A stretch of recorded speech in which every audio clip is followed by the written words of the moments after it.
ready to bring you St. Paul boys action here in the third, fourth place game at the 4:30 game, running a little bit late.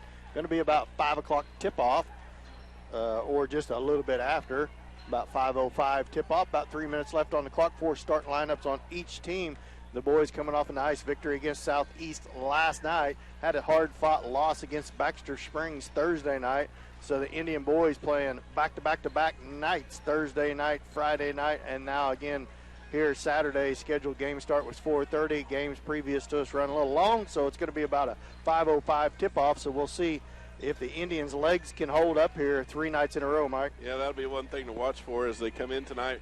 Coming off 3 in a row, you know you're going to get worn down, especially when the Indians run in that 6-man rotation like they did last night. Only had 6 players in the game.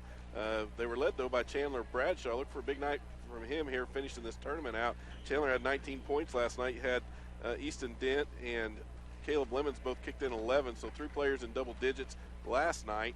And like you said, Dan, if the legs can hold out and get them through one more game here tonight, that'll put them in third place for the tournament. But, you know, the other thing is they're against this tough Columbus team who they've already met up with once earlier in the season in the St. Paul preseason tournament. So they're going to have their hands full, and hopefully they've had time to grow and mature, which I think they have since last time. Yeah, not a great showing against Columbus in the finals at the preseason tournament.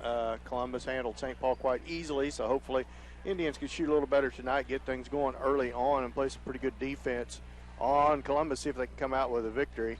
St. Paul, as I said earlier, made their way here. Thursday night loss.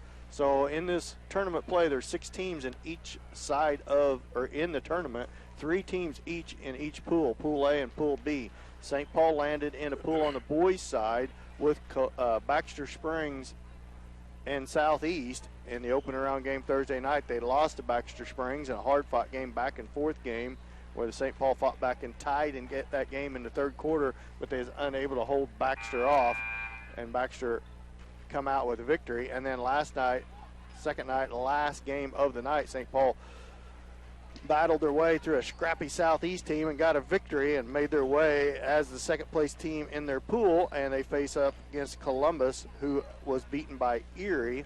Columbus beat Jayhawk Lynn in their pool, was beaten by Erie. So Erie and Baxter Springs face off in the last game of tonight for first and second place, and this is a third, fourth place game. The fifth, sixth place games both just got over with earlier, as well as the third, fourth place girls game, where Erie girls come out victorious over Baxter Springs in that game, and a good game back and forth previous to this one. Our St. Paul Lady Indians play for first place. They get a rematch also with Columbus in that preseason tournament, where they had a hard-fought loss against Columbus, shot 14% from the field. So I know the Lady Indians are hungry to avenge that loss, at least try to anyway. Starting lineups for each team. Senior, number 3, Caleb Lemons. Clay Saporito, senior for Columbus, gets the nod. For the Indians, number 5, Hayden Smith gets the start. And for Columbus, Patrick Cassidy, a senior, gets the start for Columbus. For St. Paul, senior, number 11, Adam Albertini gets the nod. Logging a lot of minutes. We'll see if Adams and Caleb Lemons' legs can hold up. They logged a lot of minutes the last 2 nights. Grayson Walden, the senior, number 22, gets to start for Columbus. For the Indians, Easton Dent, coming off a good game last night, gets the nod for the St. Paul Indians. For the Titans, Hector Fontanez, a junior, gets the start for Columbus. And the last starter for St. Paul, number 24, Chandler Bradshaw, gets, I think it's Bradshaw. Call him Chandler Beechner, but that's all right, they're related. Number 35, Landon Midget, a freshman for Columbus, gets the start for the Titans. And we are set for tip-off. That's kind of funny because Jason Chandler's mom was a Beechner, yeah, but you wouldn't think they'd know that in the program. Son of Jamie and Kelly Bradshaw. So here we are set for the third and fourth place game. St. Paul versus Columbus. See if St. Paul can get that inside game going early here, working the ball inside to Easton Dent. They had some success with that last night, and that's going to be one of the things they can do to really make themselves effective, is to have both an inside and the outside game. They rely pretty heavily on Lemons and Albertini from outside, but if they can open up that middle, that'll sure help them out. Saporito set to tip off against Hayden Smith, and we are underway. Tip controlled by the Indians of St. Paul. Albertini with the basketball. Looks like Columbus is going to start out in a man-to-man as left wing Bradshaw with the basketball. Crosses over back to his right, all the way to the rim. Can't get it to go. Backside rebound to Cassidy for Columbus. He pushes the ball hard up the floor. Flips it to number 22, Walden. Now to Fontanez. Shot up, no good. Albertini with the rebound. Bradshaw right back down with three-pointer from the right baseline. Off again. Chandler feeling it from last night. Hayden Smith with the rebound. Cross-court pass to Albertini. Hits it to Dent. Dent tries to drive the baseline. Cut off, and a steal by Walden, but he's on the baseline. Stepped out of bounds, so it'll be St. Paul basketball. Indians control the basketball on the sideline. Tipped into Chandler Bradshaw. He dribbles up above the timeline. Man-to-man defense applied by the Titans of Columbus. Now I see a matchup I like already. I think Albertini can take Walden off the dribble if they spread it out here. See if Coach Watrick picks up on that. Bradshaw left wing with the basketball. Controls it, feeds it up top to Lemons. I think Lemons also has a pretty good matchup at wing there. They got Cassidy inside on Hayden Smith trying to get a little size. Now here's Albertini in the lane. Tough shot. Put back by Smith. No good. Over the top. Rebound to Columbus Midget. Boy, the Indians getting some good looks. Just can't buy a bucket yet so far in this game. 6:40 left to go in the first. No score. Up top to Saporito. Holds the ball. Feeds it to Fontanez. Now inside to Walden. Partially blocked. Somehow he gets it to go. Lemons had his hand on it. Columbus takes a 2-0 lead. Bradshaw thought about the three, passes on it, feeds it up top to Albertini. Albertini holds the ball above the timeline, sets the offense, flips it to the left wing to Bradshaw. Bradshaw waits for people across the ring, up top, across the lane, up top to Dent. Now over to the right wing to Albertini. Now to Lemons. Lemons got back on track a little bit last night. Double digits on the night. Had a pretty decent night, Caleb did. Easton Dent picks up his dribble, hands it back off to Chandler Bradshaw. Indians, not much ball movement, not much spacing, a lot of dribbling. See if they set an offensive play here. Dent up top with the basketball. Columbus leads 2-0. Now over to Bradshaw. Bradshaw wants his screen. Now he drives into the lane. Floater on the way. Gets it to go. And Chandler ties the score at 2. Tough shot. Bradshaw got it to go. Patrick Cassidy, the senior for Columbus, with the basketball. Feeds it off to Saporito. Up to Fontanez. He's guarded by Dent. Walden crosses across the lane. He kicks it out to number 35, Midget. Midget in the lane. Shot up. No good, but he's fouled. He's going to go line to shoot 2. And that'll be, they whistled it to go to the line to shoot 2. Now Midget, Landon Midget, the freshman, settles at the line to shoot 2. Called that foul on Caleb Lemons. That's his first. Lemons first. Team foul number 1 on the Indians. We're tied at 2. Midget trying to give Columbus lead. Off the back iron, no good.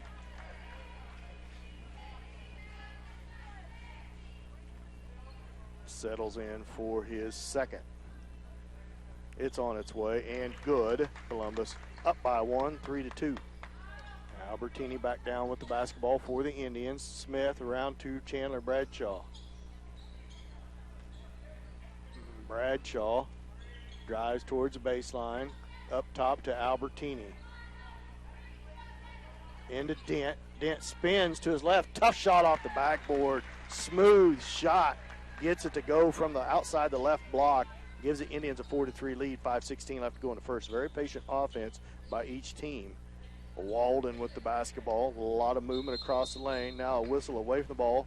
Officials timeout. I don't think the clock must have been. Clock wasn't running. Now the two officials get together. I don't know what they're talking about, but we'll see here.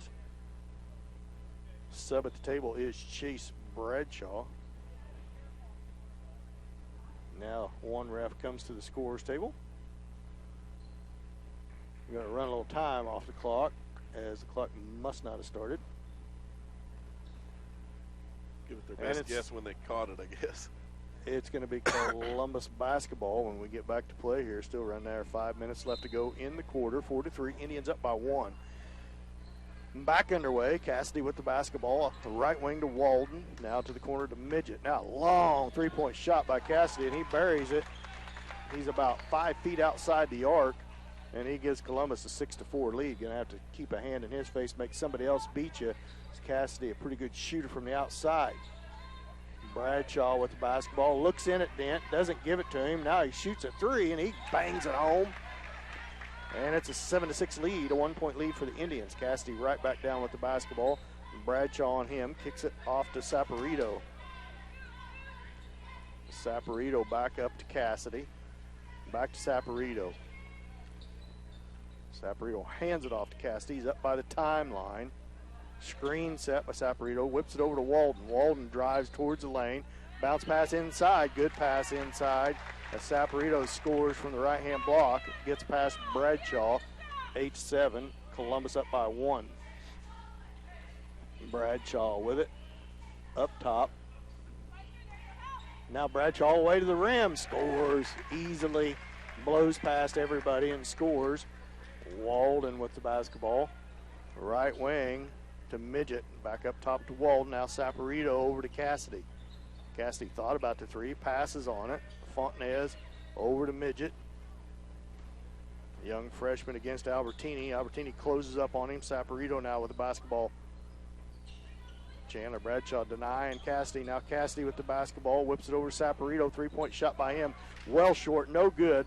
It's going to be out of bounds on Columbus and go back to Indians. Indians lead by 1, 9-8. Hayden Smith coming in a little quicker. 6-man rotation with Coach Watrick trying to keep legs somewhat fresh as Caleb Lemons checks out. Hayden Smith checks back in. 3:16 left to go here in the first period. Indians up by 1 and possession of the basketball. Double screens coming. Bradshaw tries to get through it. Does. Hayden Smith rolls around. Bad pass by Chandler. Throws it right to number 42 who's checked into the game. Stover, another freshman for Columbus. Walden with the ball fake into the lane. Off to Saporito. Now Cassidy with it. Guarded out here by Chandler Bradshaw. Top of the key. Swings it right wing. Over to Midget. Now back up top. Saporito. Now Cassidy back with the basketball at left wing. Back up top Saporito. Swings it around to Midget. Stover, the freshman with the basketball. Dent's on him. Swings it to the right to Midget. Midget to Walden. A lot of movement across the lane. Walden puts his shoulder pad down. It's going to be a block on Hayden Smith.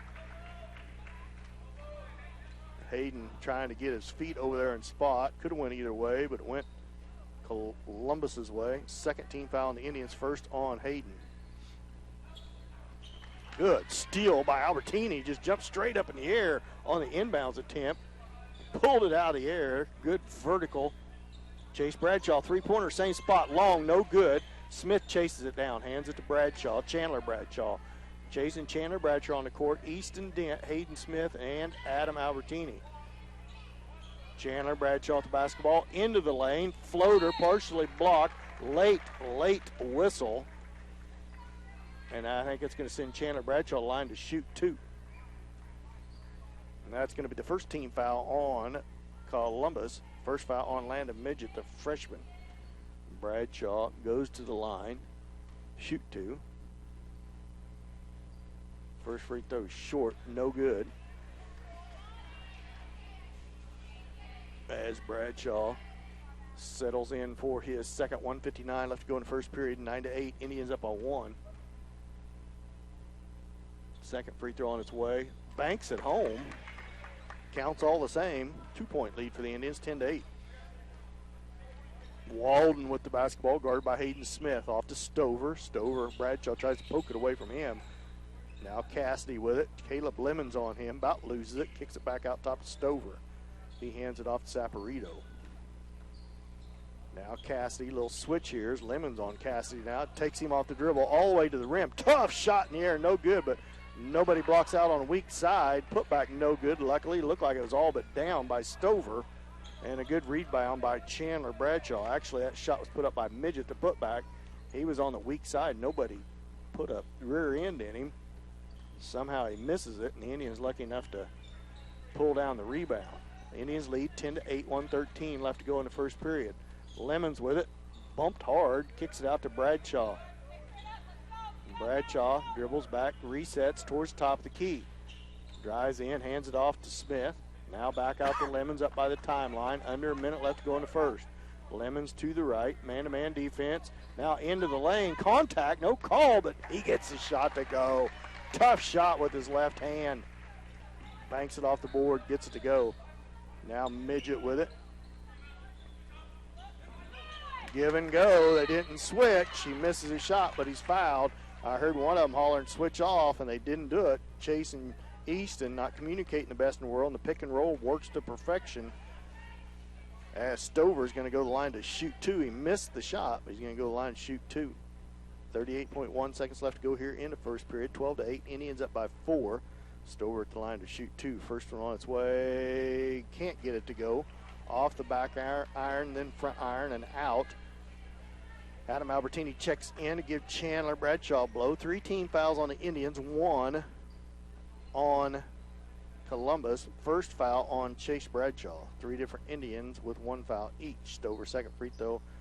He gets it to go. And the score is 12-9. 3-point lead for the Indians. Chase Bradshaw at the basketball, feeds it to the corner to Lemons. Lemons to Bradshaw. Swings it all the way around to Adam Albertini. He's guarded by Stover. Screen set by Dent. Pull-up jump shot outside the free throw line with 24 seconds left. No good. Walden with the rebound. Walden, he walked. He did travel with the basketball. And they call it. 19.2 seconds left. I wouldn't mind seeing the Indians go for a last shot here. 12-9. 3-point lead for the Indians. Adam Albertini calls stack. Feeds it off to Chase Bradshaw at right wing.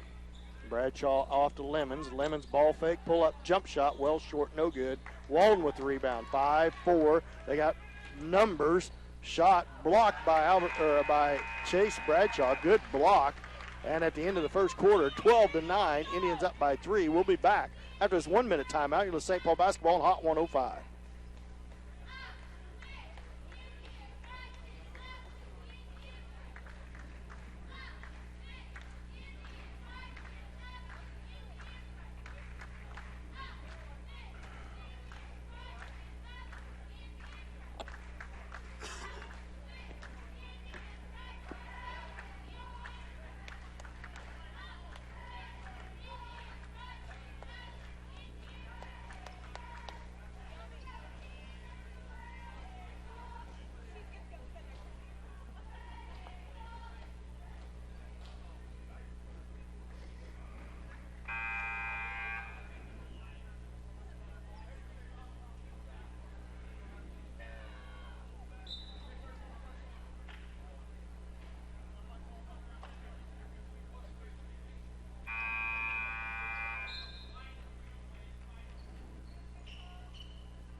Welcome back. Start of the second quarter. Columbus will start with possession of the basketball. Into the game for Columbus. Schallenberger, the junior. Saporito up top. Feeds it to Schallenberger at right wing. Looks inside. Pulls it down. Now Cassidy wide open three-pointer. Top of the key. Misses it. Dent with a rebound. Out. Feeds it out to Albertini. Slips down. Gets his footing back. Lobs it over the top to Bradshaw. Three-point shot from the baseline. Good. Chandler Bradshaw buries a 3 from the right baseline. Saporito with the basketball, hands it off to Cassidy, feeds it back inside the lane, shot up and in by number 42 Stover. Good penetration and kick by Cassidy. 3-point shot by Lemons off the front iron. Hayden Smith with the rebound, gets shoved. Now shot by Bradshaw, and he's fouled. He's going to go line to shoot 2. Outside the left elbow, Chandler pulls up. Good rebound by Hayden Smith off the first miss. Feeds it out to Bradshaw. So Bradshaw go line to shoot 2.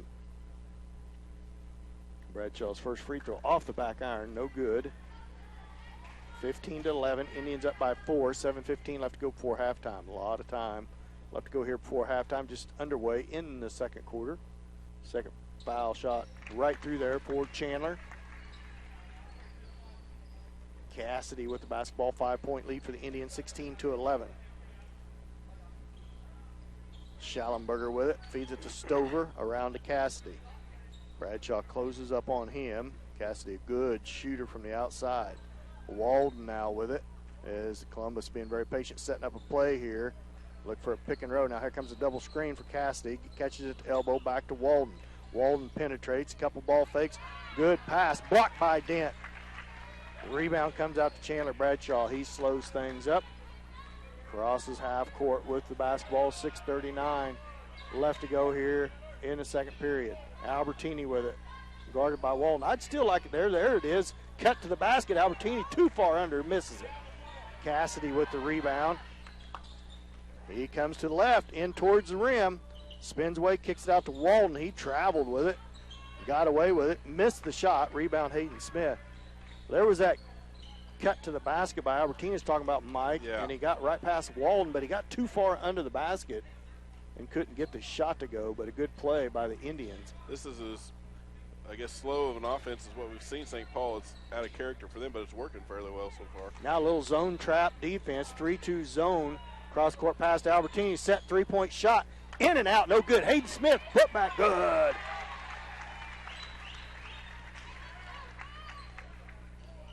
Cassidy all the way towards the rim, draws the contact. It's on the floor. Coach Watrick not too excited about the call. Thought it was a charge because Cassidy did initiate all the contact. Chase Bradshaw to the scorer's table. And it's going to be a timeout. St. Paul 30-second timeout. We'll be back after this 30-second timeout. Let's St. Paul basketball on Hot 105.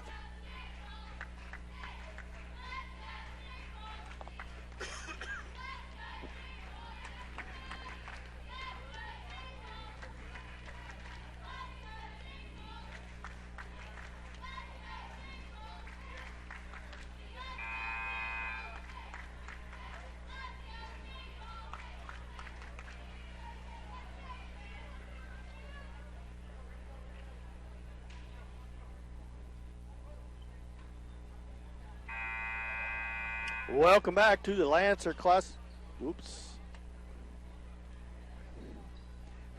Welcome back to the Lancer Classic. St. Paul leads 18-11, up by 7. Columbus with the basketball. Schallenberger up to Saporito, looking at Cassidy inside on the block. Pulls it out. Now Saporito hands it off to Cassidy.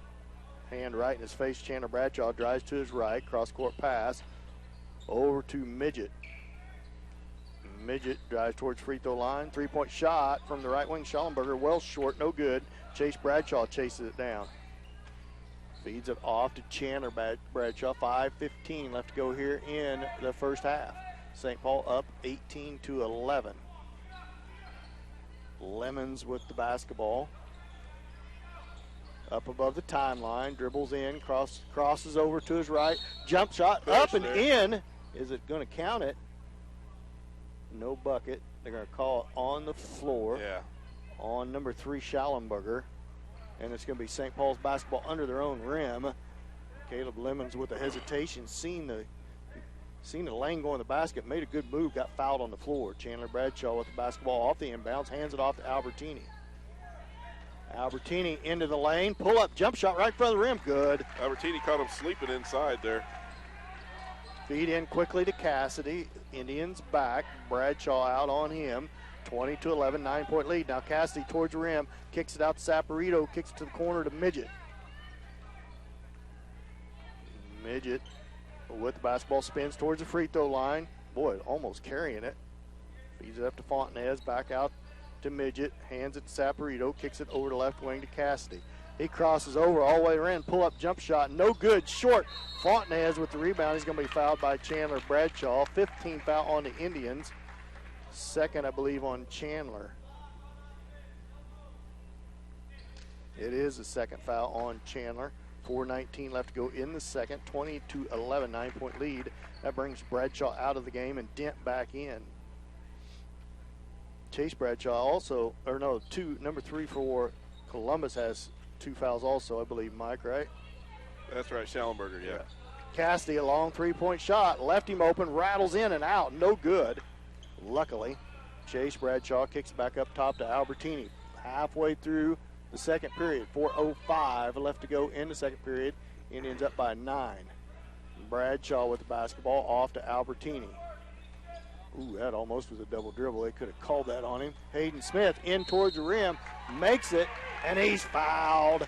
Fontenez leaned underneath him, couldn't get the call. Smith makes him pay as he banks it home from the right block, and he goes to the line to shoot the and one. Fontenez leaned underneath him. He don't agree with it, but he did. He stuck his chest out and didn't get the call. See if Hayden can put this free throw in there. It's on its way right through there. 3-point play, Hayden Smith. 23-11, 12-point lead for the Indians. Hayden had some struggles last night at the free throw line. Out of that funk, now got that working for him. Timeout, Columbus. We'll be back after this 1-minute timeout. You listen to St. Paul basketball on Hot 105.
Welcome back. Columbus basketball out of the timeout. Indians lead 23-11, playing well so far in this ball game. 3:45 left to go before halftime. Columbus basketball. Fontenez feeds it off to Cassidy, right wing. Adam Albertini on him. Put a little bit of quickness on there. Chandler been doing a good job on him. See if Albertini can continue the tough task. Walden gets it poked away from Smith. Goes back to him. Drives into the lane. Passes off Saporito. Now back to Walden. Couple pump fakes, tough shot, short, no good. Oh, how's that not out of bounds? Saved inbounds. Fontenez, Walden shot from the free throw line. He gets it to go. Couple lucky opportunities for Columbus there, and they make the Indians pay. 23-13, 10-point lead for the Indians. 3:07 left to go before halftime. Smith working hard down in the lane against Saporito, really working for possession. Albertini slows things up above the timeline. Dribbles back towards the right, feeds it off to Lemons. Lemons guarded out here by Midget. Comes around the screen, off to the left side. Indians being very patient here. Now to the corner to Albertini, drives in the lane. Shot from the elbow by Smith, no good. Rebound comes to Columbus. Walden with the basketball. Chase from behind, pulls up, feeds it to Fontenez. Bounce pass into Saporito. Tough shot, short, no good. Hayden Smith, the rebound. Feeds it up Albertini. Albertini, people back for Columbus. Kicks it to Lemons. 3-point shot left baseline. Ooh, just off. Good putback by Hayden Smith. Well, Hayden coming around this game. He's working hard down there low. Right back down. Cassidy pull up 3-point shot off the back iron. No good. Tipped around. Controlled by Adam Albertini and the Indians. And it was a hustle play all together by Albertini. Got the Indians the ball. 30-second timeout. Indians will be back after this 30-second timeout. You listen to St. Paul basketball on Hot 105.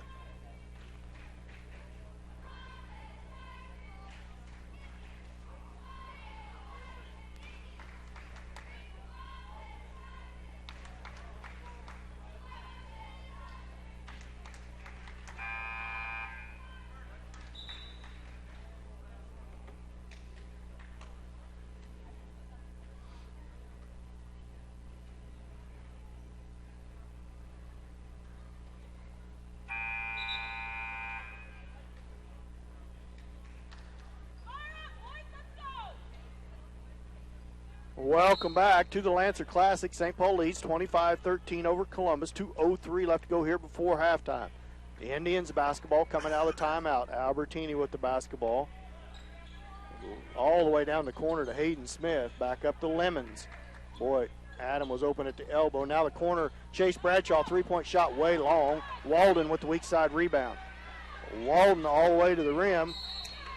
And I don't know why Lemons just didn't take a stance and hold his ground against Walden. Instead, he moved and tried to block his shot. He gets whistled for the foul, and he sends Walden to the line. 3 Indians was back, but nobody really stepped over to stop Walden. Lemons was over there, and he's just picked up his second foul. 16th foul of the Indians. Walden's first free throws off the back iron, no good. And the Indians could stick through their 12-point lead, 25-13. Second free throw on its way, right through there, and good. 25-14, 11-point lead for the Indians. 1:40 left to go here for halftime. Extended 3-2 trap all the way up by half court. Trying to trap Albertini. Drives around the first, kicks it to Lemons. He starts to drive the baseline, has it poked away, out of bounds by Walden. The senior stays with the Indians. Albertini with the basketball. Count is on. Somebody needs to get open. Feeds it out top to Lemons. Long three-point shot by him. Good. Caleb Lemons just buries a three off the inbounds, about 3 foot outside the arc. And the Indians up to a 14-point lead. 1:16 left to go here before halftime. Midget with the basketball. Tries to lob it inside. Stolen by Smith. And then Smith throws it to Bradshaw while he wasn't looking, and Walden was standing there. Luckily, he didn't see it. Now Lemons with it. Feeds it to Chase Bradshaw. Turnaround shot. Quick shot. Walden with the rebound as he misses. Out to Cassidy. Cassidy up to Walden. 52 seconds left to go before halftime. Fontenez with it. Feeds it to Midget. Midget gets it poked away by Albertini. Now a tough shot. Short, but Saporito, Johnny on the spot with a rebound. Put back good. 28-16, 12-point lead for the Indians. Lemons with it. Feeds it to Dent. And he stepped on the out-of-bounds line, I guess, with 33 seconds left to go here in the first half. Indians lead 28-16. Turnover, untimely turnover by the Indians. Only the second one of the half that I've showed for St. Paul. Cassidy with the basketball for Columbus with 28 seconds left to go here before halftime. Need to stay tight up on him, Chase. Don't let him shoot it. Make somebody else do it. Close out on him. Stover to Walden. 17 seconds. Walden spins into the lane. Kicks it back out up top. And that's going to be a foul on Hayden Smith. Not a smart foul, as that's going to send Midget to the line to shoot the front end 1-1. 17 foul on the Indians. Stops the clock with 12.3 seconds. I guess the good and the bad is that he can miss the front end 1-1. Maybe the Indians can get the last shot, but if he makes both of them, it doesn't bode well for the Indians. First one is right through there and good.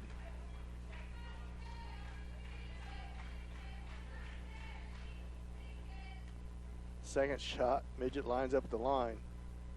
On its way and gets it to go off the back iron.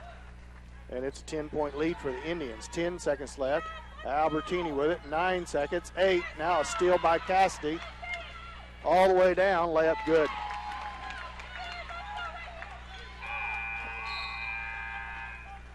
(28-20). 8-point lead for the Indians at halftime. They was up by as many as 15 or 13 in that 3-2 trap has really caused the Indians a little bit of fits the last few trips down the court.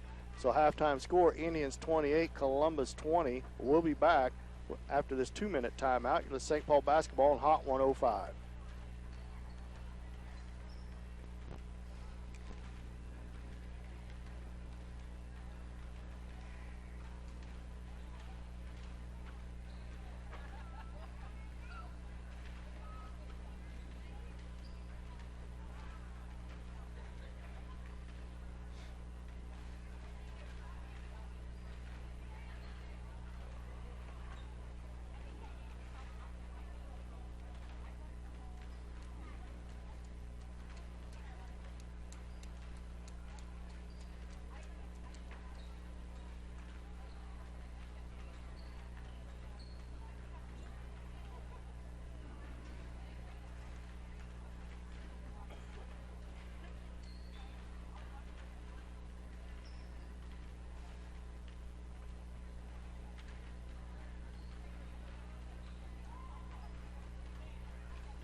Welcome back. Halftime score, Indians 28, Titans 20. 8-point lead for the Indians. Pretty good first half put together by the Indian boys, Mike. Yeah, it was a good first half by the Indians, and it was also different first half. That's what I kept noticing. The Indians really on their offensive end of the floor is running quite a different look than what we're used to and what we've seen. It's usually been kind of the freestyle run and gun, get down there and see if you can drive the lane or take the outside shot and not spending a lot of time setting their offense up. But that's not the case in this game, and it's worked out pretty well for them to give them this comfortable lead here at halftime. Well, I say comfortable, 8 points, but a lot better showing than what we saw in the first meeting against this Columbus Titans team.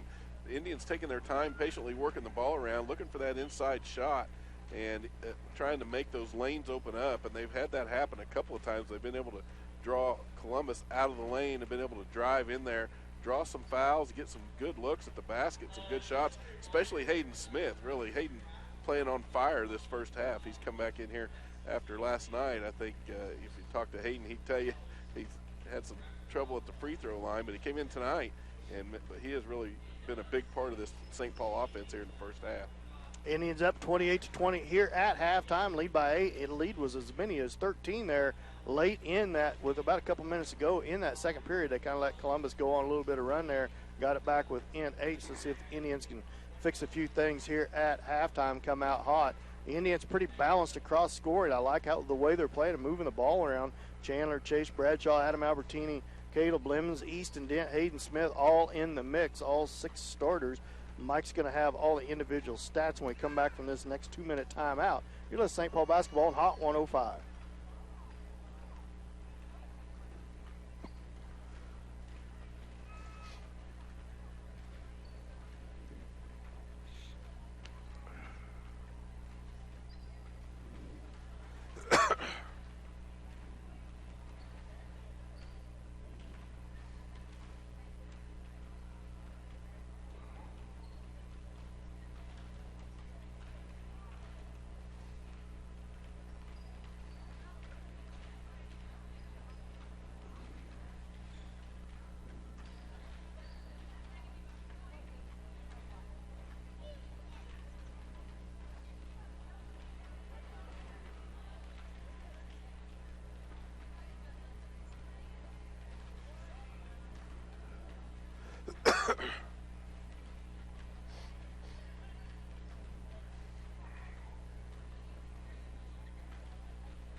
Welcome back, 28-20. Indians up by 8 here at halftime over the Columbus Titans. Mike, what do you got for first half stats? Yeah, looking down the stat sheet, Dan, I think one of the places that you see that different style of offense that St. Paul's running really makes it stick out is, number one, where the scoring is spread across all the rotation. Everybody that's been in the games put points on the board. That's a direct result of them moving the ball around, trying to get some good shots from wherever they can get them. And the other place that you can see it is in the turnover department. St. Paul had some trouble with some turnovers in some other games earlier in the years to where they were in, close to double digits in turnovers just in the first half.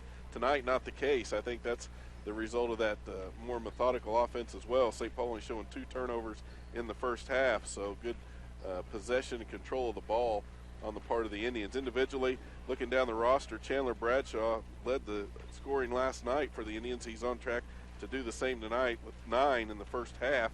Chandler really going in there and trying to make things happen and taking a lot of that load on himself, doing a good job of it. He's followed by Hayden Smith. I mentioned him early before the break. Hayden come in and having a good first half, with 7 points for the Indians. Caleb Lemons has 5. Chase Bradshaw has 3 points for the Indians. Adam Albertini with 2, and Easton Dent also with 2. Look for Easton to maybe get the ball, some more opportunities inside. He and Hayden Smith both have been doing a lot of work in that lane, trying to get good position and getting some offensive rebounds. So just because they're not getting a lot of the points, they are doing a lot of the work there underneath, I think, which has really contributed as well. I know Coach Watrick would take another half just like that one. 50% from the field, 11 for 22, 8 for 17 from two-point land, 47%. That field goal percentage overall got knocked up because they was 3 for 5, 60% from three-point land, shooting a lot better from outside the arc, and 3 for 5 from the free throw lane at 60%. Just 3 turnovers in that first half. One of them come late in that first half. So I know Coach Watrick would love to shoot 50% from the field in the second half and only have 3 turnovers, 11 total rebounds. That's kind of, that rebound total might be down a little bit because of good shooting, 5 defensively, 6 offensively. So that's a good sign also. Columbus shooting 41% from the field. So I know the Indians would take another half just like that one. Yeah, and then the first meeting at St. Paul, that preseason tournament, if you remember, Dan Cassidy was just lighting the place up, shooting those 3-pointers from about wherever he decided he wanted to on the floor. And they've kept him quiet tonight. Give credit to St. Paul on the defensive end, too, for playing pretty well, getting some good rebounds, but also containing Cassidy, who was the big scorer in the first meeting and really made a big difference in the way that game turned out. But Cassidy's been limited to only 3 points here in the whole first half, so they really shut him down, too. And he's going to get his points. You're going to have to keep a hand on his face. He is the main scorer for Columbus. They do a good job of finding the open man. If you leave somebody open underneath the basket, they're going to find him, but you got to keep a hand in his face. And in my books, you got to make somebody else on Columbus beat you, so play defense just like he did. He missed some threes outside the arc, did a good job of penetrating and getting a few assists to his teammates. But besides that, Indians doing a pretty good job defensively there in that first half. Kind of slowed things down a little bit in that first half, the start of that first quarter. Wouldn't mind if they get into a half-court offense here as long as they don't turn the basketball over. Right. Burn a little clock here, try to maintain this 8, maybe stretch this lead out a little bit as we are getting set for the second half here. Officials back out on the field. Back out on the court as we will go ahead and just stay here for the second half tip. It will be Columbus's basketball to start the third quarter. Yeah, look for the Bradshaw boys to be out there. You know, you've got, we kind of always joke calling them the Twin Towers, but they really are. They're about 6'4" each, and they are twins, so the Bradshaw Towers out there on defense. Well, offensive, really, you know, the height advantage on defense helps the rebound, but the Bradshaw boys have been really putting the points on the board and firing that offense up. See if the Indians come out with a good defensive start to the second half here. It is going to be St. Paul's basketball as they didn't switch the possession there until just now, so it is going to be Indians basketball. Start the third quarter. Let's see if the Indians can get, and they're going to stay in this trap, Columbus is, because it did work early on. It did work in that second period. Look for Albertini maybe penetrate past that trap, quit playing basketball out here above the timeline, go towards the basket. Bradshaw towards half court, feeds it to the high post. Now into Dent. Dent, couple ball fakes it up and in. Good job working that offense against that 3-2 trap to perfection. And the Indians back out to a 10-point lead. Cassidy with the basketball. Chandler Bradshaw on him. Saporito now with it. Hayden on him. Now Fontenez with it. He hands it back off to Midget. Caleb Lemons on Midget. Hesitates, goes into the lane, shot up. He gets it to go. Good move by the freshman. Put a couple moves on Lemons, got past him. Lemons blows past Walden. Floater on the way, no good. Quick shot. Rebound comes down to Saporito. Walden back down with it. Now 3-point shot by Midget, good. And all of a sudden, it's a 5-point ball game. Albertini with the basketball. Blows right past the trap defense. Down the baseline, tries to kick it out. Turns it over as he got way too deep underneath the backboard. And all of a sudden, Columbus with a little pep in their step. Shot up by Walden, no good. Albertini pulls it back all the way to the rim, loses it, gets bumped twice, pulls it out of there somehow, and comes out and resets the offense. Chandler Bradshaw towards the elbow, comes back above the timeline, resets the offense. Just underway here in the third, 30-25, 5-point lead for the Indians. Albertini right wing with it. Back to Bradshaw. Bradshaw pull-up jump shot. Short, no good. Midget with a rebound. Feeds it to Cassidy. Cassidy all the way to the rim. Bumped. He's going to go to the line to shoot 2. Pace is really picked up by Columbus early on in this third period. Call that on Chandler Bradshaw. That's his third foul. Third foul on Chandler. First team foul of the second half on the Indians. Cassidy at the line to shoot 2. First free throw's right through there. Not sure I like that quick shot right down. No, that's different than what no they did in the first half that rebounders was working. No rebounders down in there. And Lemons went right down hard and took a quick shot. And that allowed Columbus to get in transition. It's a 3-point ball game, 30-27. Indians started out the half good, back up to a 10-point lead, but a 7-0 run by Columbus. Bradshaw cross-court pass to Lemons. Long 3-point shot by him, way off, no good. And it's out of bounds and right back to Columbus. Yeah, they need to get back to that first half offense. Walden feeds it to Cassidy. Cassidy pushes the ball down the floor to Midget, back up to Cassidy. 5:54 left to go to the third, 30-27. Indians up by 3. Saporito, good hands by Albertini, steals it away. Now feet ahead. Boy, how is that not a foul? And back in the hands of Walden. Walden all the way down to the rim. Layup no good. And Chandler. Chase Bradshaw fouls him, and that's his. That's Chandler. I believe it's going to be his 4th. It is on Chandler. Bradshaw just picked up his 4th foul. If you just need to spread your feet out and take a charge, Chandler. 38-27. Walden goes the line to shoot 2. First free throw's off. Chase Bradshaw comes in. That's going to hurt the Indians. Chandler with a hot hand there in the first half. Early on here in the third period, picks back-to-back fouls, and he's going to take a seat for a long time. Walden back to the line to shoot his second. It's on its way. Off, no good. Dent pulls it down. Indians maintain a 3-point lead. Hands it off to Lemons. 1-3-1 zone by Columbus. Feed into Dent. Dent into the lane, spins to his left, short. Saporito with the, and Hayden Smith somehow comes out with it all the way back to the rim, and he scores. Good hands. Dent caused that. Knocked it out of Saporito's hands. Midget with it, back up to Cassie. Thought about the 3, and he passed out. He's about 6 foot outside the arc. Spins away, good feed to Saporito, and he makes the layup. Left him by himself underneath. Hayden Smith and Adam Albertini didn't switch, and they both stayed on Cassidy and left Saporito wide open. No help by the rest of the defenders. And back to a 3-point game, 32-29. Chase Bradshaw up top to Lemons. Cross-court pass to Albertini. Albertini drives to the left. Bad pass by Albertini. Now Dent with it. Tries to get it to Albertini and does. They reset now. Cassidy with the steal. Cassidy all the way down. A layup. Good. 1-point ball game, 32-31. Timeout, St. Paul. 1-minute timeout. We'll be back at this 1-minute timeout with St. Paul basketball on Hot 105.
Welcome back. 4:24 left to go in the third. Indians had an 8-point lead at halftime, now down to 1, and we're not even halfway through the third period, so not a good start for the Indians to this third period.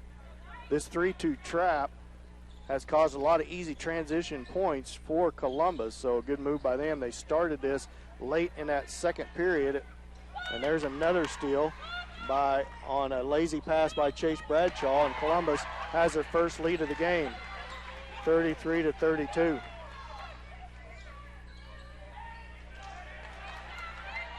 Albertini down to the corner to Smith. Dent comes out low with it, fouled. He makes the shot. He's going to go to the line for the and one. 34-33. Indians retake the lead by one. Dent at the line for the and one.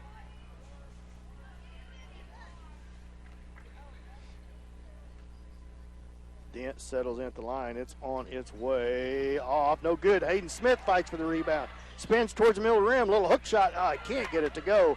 Saporito with the rebound. Man, Hayden had an opportunity there. Just couldn't quite get it to go. Indians up by one. Drives the baseline. Tough shot on the way. No good.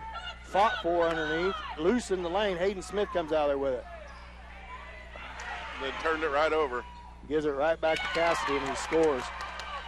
Hayden didn't give it up. Started pushing the ball up the court, and Cassidy took it right from him. Scores, and Columbus back out to a 1-point lead. Chase Bradshaw at the corner with the basketball. Back to Albertini to baseline. He drives in. Three guys in there for Columbus. Dent with it. Now feeds it back out to Chase Bradshaw. Bradshaw feeds it cross court to Lemons. Lemons down to the corner to Albertini. 3-point shot by him. Off, no good. Ball's loose, and it's out on Columbus. It'll stay with the Indians. 35-34, Columbus up by one. Indians was up by as many as 13 in this game, so good comeback by Columbus. Walden checks back in as well as Stover for Columbus. The team that's on the court for the Indians are going to log a lot of minutes. They're going to have to suck it up. No subs. I was ready to say the same thing, Dan. Chandler Bradshaw with 4 fouls. Lemons with the basketball. Off to Albertini. Over to Hayden Smith. Steal. Bad pass by Smith. Stover with it. Feeds it to Cassidy. Walked.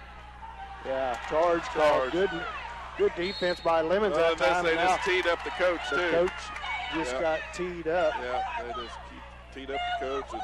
And he is not happy. Cassidy gets whistled for the. So that's going to be a foul on. Well, we've got a lot of crowd participation here. Yeah, close, they do. Mike.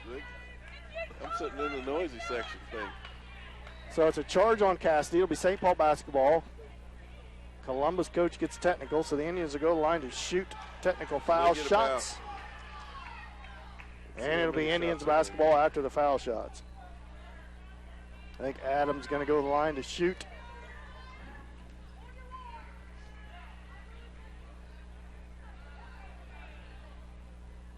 The technical foul shot. First one on its way and right through there.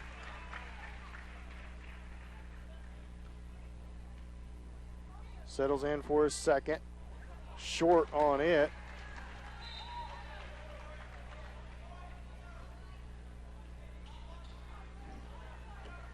It'll be St. Paul basketball tied up at 35. 2:40 left to go here in the third period. Chase Bradshaw set to put the ball in play. So off the technical foul, Indians got 2 foul shots plus the basketball. Hayden Smith drives the baseline into the double team, feeds it off to Dent, spins to the rim, misses it long, fights for the rebound. Nobody there and to that's help. going to be a jump ball, possession arrow towards Columbus. Dent left down there all by himself. All 4 other Indians already headed to the other end of the floor. 2:28 left to go here in the third period, 35-35, tied up. Columbus basketball. Cassidy with the basketball for the Titans. Still 2:24 left to go here in the third period. Lob down into Stover, poked away by Lemons, and that's going to be a foul on Lemons. Third team foul. Third on Lemons. And a third on Caleb Lemons. So 2, Chandler Bradshaw with 4 fouls, Caleb Lemons with 3. Cassidy with the basketball. Dent on him, long 3-point shot, good. I don't know how in the world Dent ended up on Cassidy, but he did. And now all of a sudden Columbus out to a 3-point lead. They've come roaring back in this game. As well as the Indians played in that first half. Not playing well here in the second half. That was a bad pass. Walden steals it away, feeds it. And there's going to be, boy, that was called from the guy beyond half court when there was 2 refs ahead of him. It looks like he traveled. and it ends up being a foul. First foul on Adam Albertini as he looks back at the ref. How could you see that? You was back at the other timeline. Bounce pass inside to Stover. Albertini had his hand in there again. Now feed into Walden, and that's going to be a foul on Hayden Smith. 5th team foul. As the Indians need to get their composure. Yeah, somebody. Well, they're getting excited. Yeah, they need to just take a timeout and take a breath. Stover with the basketball, feed inside to Cassidy, guarded by Albertini. Turnaround shot, gets it to go. And all of a sudden, Columbus out to a 5-point lead, 40-35. A 3 and then a 2, 5 points back to back. Another bad pass, but somehow Lemons loses it out of bounds. Another turnover goes right back to Columbus. This 3-2 trap's just eating the Indians' lunch right now. It has since the end of the second period. They're going to have to make an adjustment to it. You got to attack that 3-2 trap, go right to the rim, not play catch out at half court trying to make such long passes. Walden with the basketball down to the corner. Up top, long 3-point shot by Cassidy.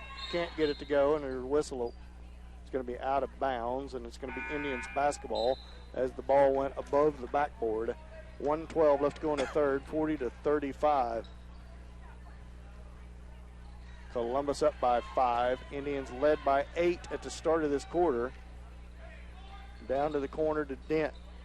Dent up to Albertini. Over to Lemons. Lemons loses it. About goes back court. Feeds it to the corner to Smith. Oh, Chase Bradshaw.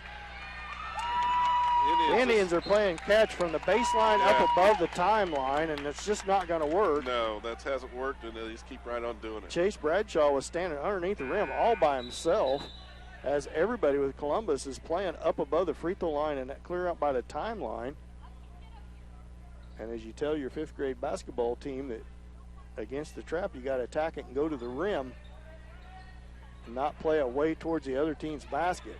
Luckily, poked away by Dent. Columbus basketball, they lead by 5, 40-35. Cassidy with it, guarded by Albertini. Drives past him, kicks back out to Stover. Shot from the free throw line, no good. Chase Bradshaw's rebound, feeds it to Albertini. Dent was standing under the rim, couldn't get it to him. Albertini is going to get fouled on the reach. 4th team foul on Columbus. It'd be St. Paul basketball on the sideline. Columbus leads by 5, 40-35 in this third, 4th place game. Got Murillo in there now for the Indians. Murillo checks in. Now Lemons wide open for a 3-point shot from the baseline. Can't get it to go. Dent and Stover fight for it. Or no, not Dent. Dent and Saporito fight for it. Jump ball, possession error to the Indians. Adam Albertini set to put the ball in play under the basket. Lemons wide open on the other baseline. He doesn't seam. Kicks it up top to Murillo. Murillo feeds it back to Albertini. Now this 3-2 trap backs off a little bit to the corner. Lemons another shot from the baseline, no good. Walden with the rebound. Walden pushes the ball down the floor, kicks it to Hoser, who's in the game, and now a steal by Albertini. Good bounce pass to Lemons all the way down, layup good. 3-point ball game, 40-37. Cassidy right back down with it, and that's the end of the third period. Couldn't get a shot off. The Indians come back a little bit there, 40-37. They trail by 3 after 3. We'll be back after this 1-minute timeout. You're with St. Paul basketball on Hot 105.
Welcome back. Start of the fourth quarter. Columbus leads by 3, 40-37.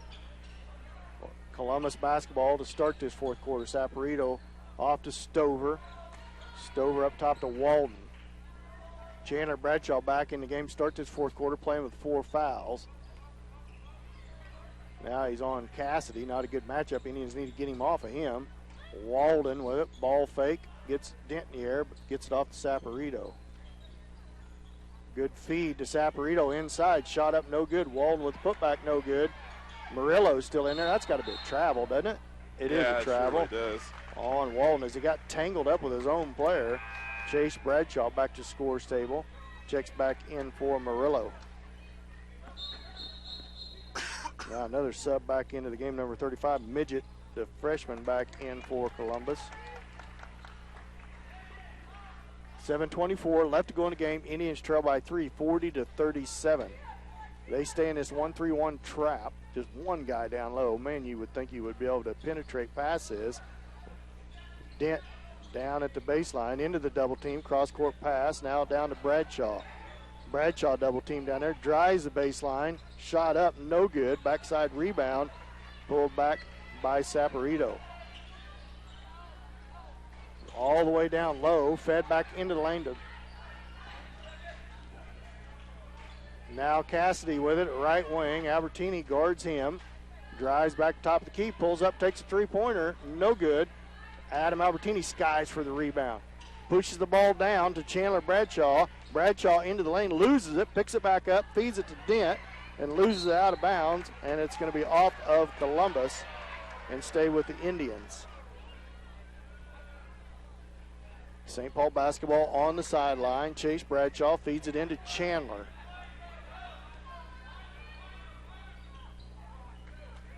Down to the corner to Chase. Thought about the three. Now he feeds it into Chandler. Ball fake. Puts it up, and he's fouled on the floor. 15 foul on Columbus. It'll be St. Paul's basketball under their own rim. It's going to be on Cassidy. That's his second. Albertini feeds it into Dent. Wide open three-pointer from the baseline for the big fella, and he can't get it to go long. The rebound comes out to Stover. Cassidy feeds it off. Three-point shot by Midget. Off the back iron, no good, and that's going to be knocked out of bounds off of Chandler Bradshaw. He was the only one that got a hand on it. Stays with Columbus, so the Indians can't catch a break there. 30-second timeout. We'll be back after this 30-second timeout. Let's St. Paul basketball on Hot 105.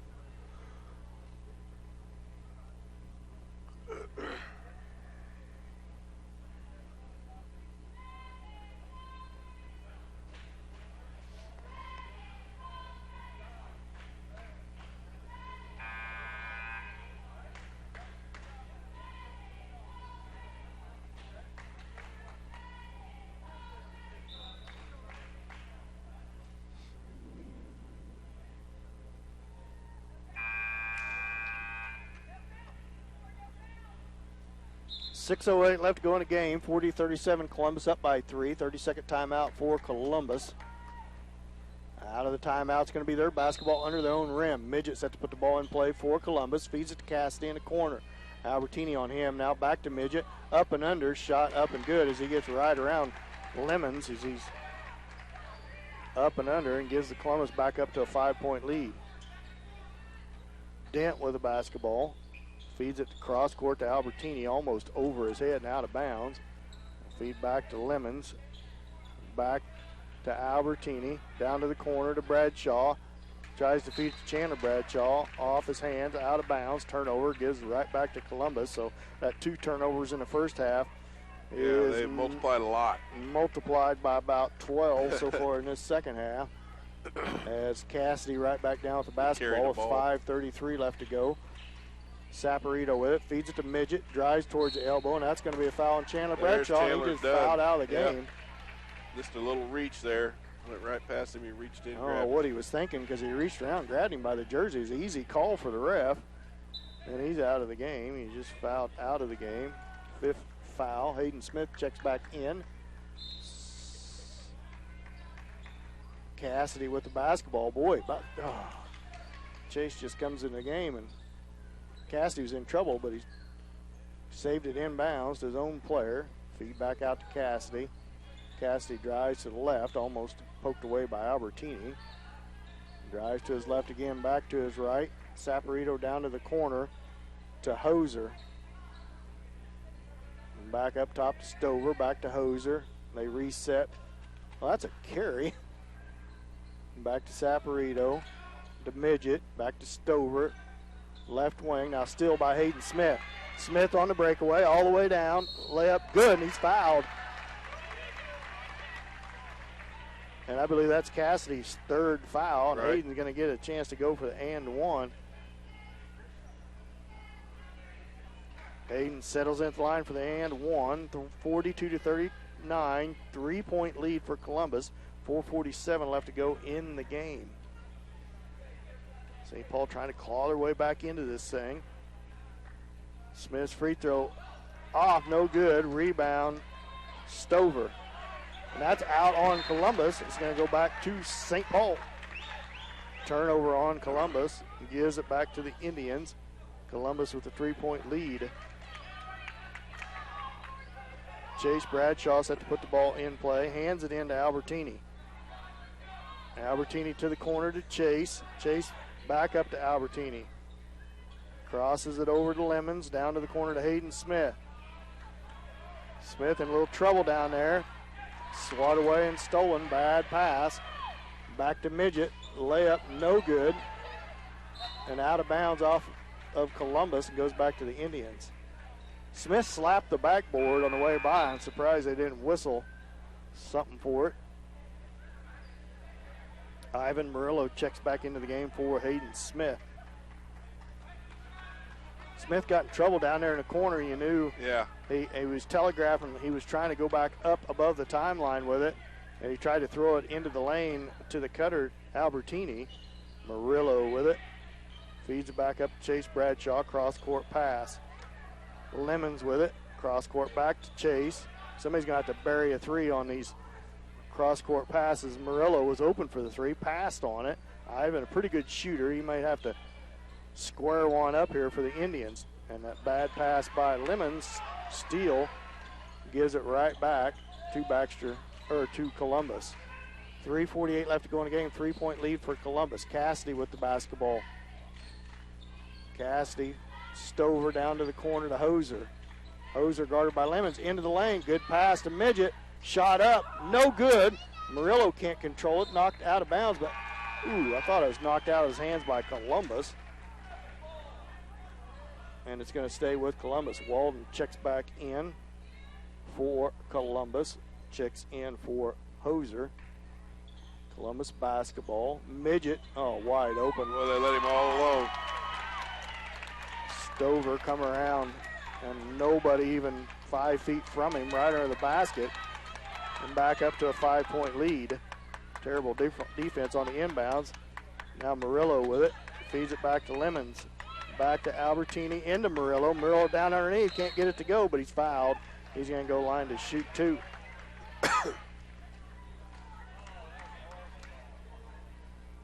Murillo settles into the line to shoot two. 5-point lead for Columbus. 3:10 left to go in the game. Ivan settles in at the line. First foul on number 42, Stover, the freshman. 7th team foul on Columbus. There's 6 on the Indians. Murillo, first free throw's no good.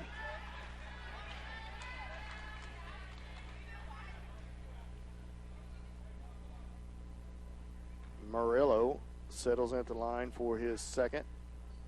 It's off, no good. Stover with the rebound, feeds it to Cassidy.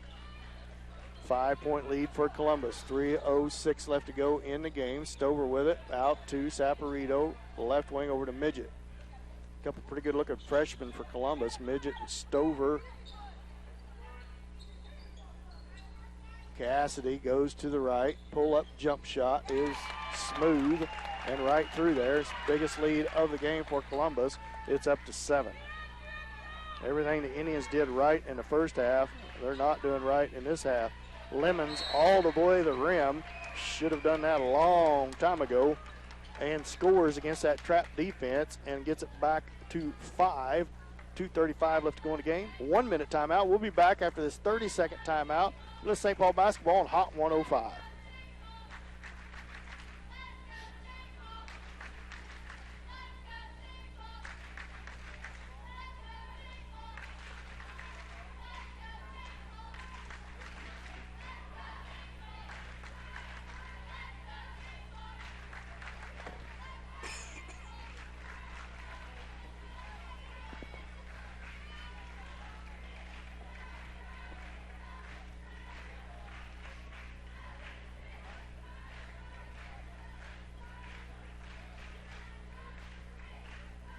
46-41. Columbus up by 5. Possession of the basketball.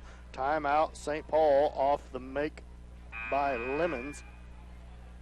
2:35 left to go in the game, and the Indians no answer for that 3-2 trap, Mike. No, Indians this whole second half has just been a complete opposite of what the first half went for them, and it's really showed here. Columbus, to their credit, came out here with a game plan in the second half, and it's really worked well for them, give them a lead here going in with only 2.5 minutes left. Well, they started with about 2 minutes left to go in the second quarter, and seen it had some effectiveness on the Indians where they cut that 13-point lead down to 8 in about the last 2 minutes of the second quarter, and they've stuck to it this whole half, and the Indians really haven't made an adjustment. They got umpteen turnovers against it. They continue to try to make long passes up above the timeline, and there's a foul on Easton Dent, and that's going to send Stover to the line, or Saporito to the line to shoot the front end of a 1-and-1.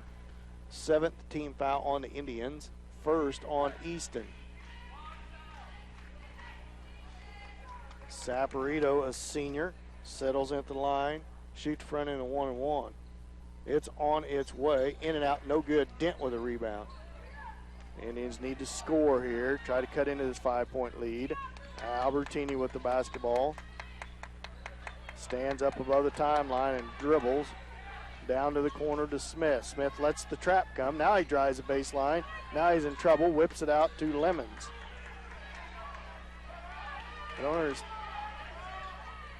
Lemons with the basketball down to the corner to Smith. Smith into the lane, shot up, no good, but he's blocked, foul by Stover.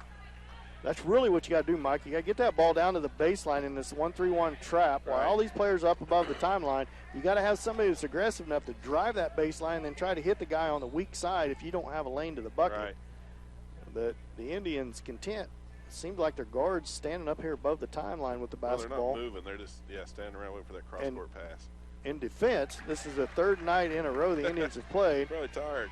Chandler Bradshaw is fouled out of the game, so the last 5 guys, Albertini, Lemons, they've all been there the whole game, so they got to be wore clear out. Hayden Smith makes the first, misses the second. Easton Dent gets the rebound, putback no good. Hayden Smith with the rebound, and he's fouled on the putback, and he's going to go line and shoot 2 more. Good hustle by Easton Dent, wrestling that ball away. 4-point ball game because Smith was 1 for 2 from the line. So Smith's got a chance to get this to a 2-point lead for Columbus if he can bury both free throws. First one's on its way, long, no good. 17 fouls on the Indians, 9 on Columbus. Smith's second free throw is good. 3-point lead for Columbus. Timeout. Columbus. We'll be back after this 1-minute timeout. You're the St. Paul basketball on Hot 105.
Welcome back to the Lancer Classic, third, fourth place game. Columbus leads the Indians 46-43. They're going to have possession of the basketball. Indians going to line up in a full court press here.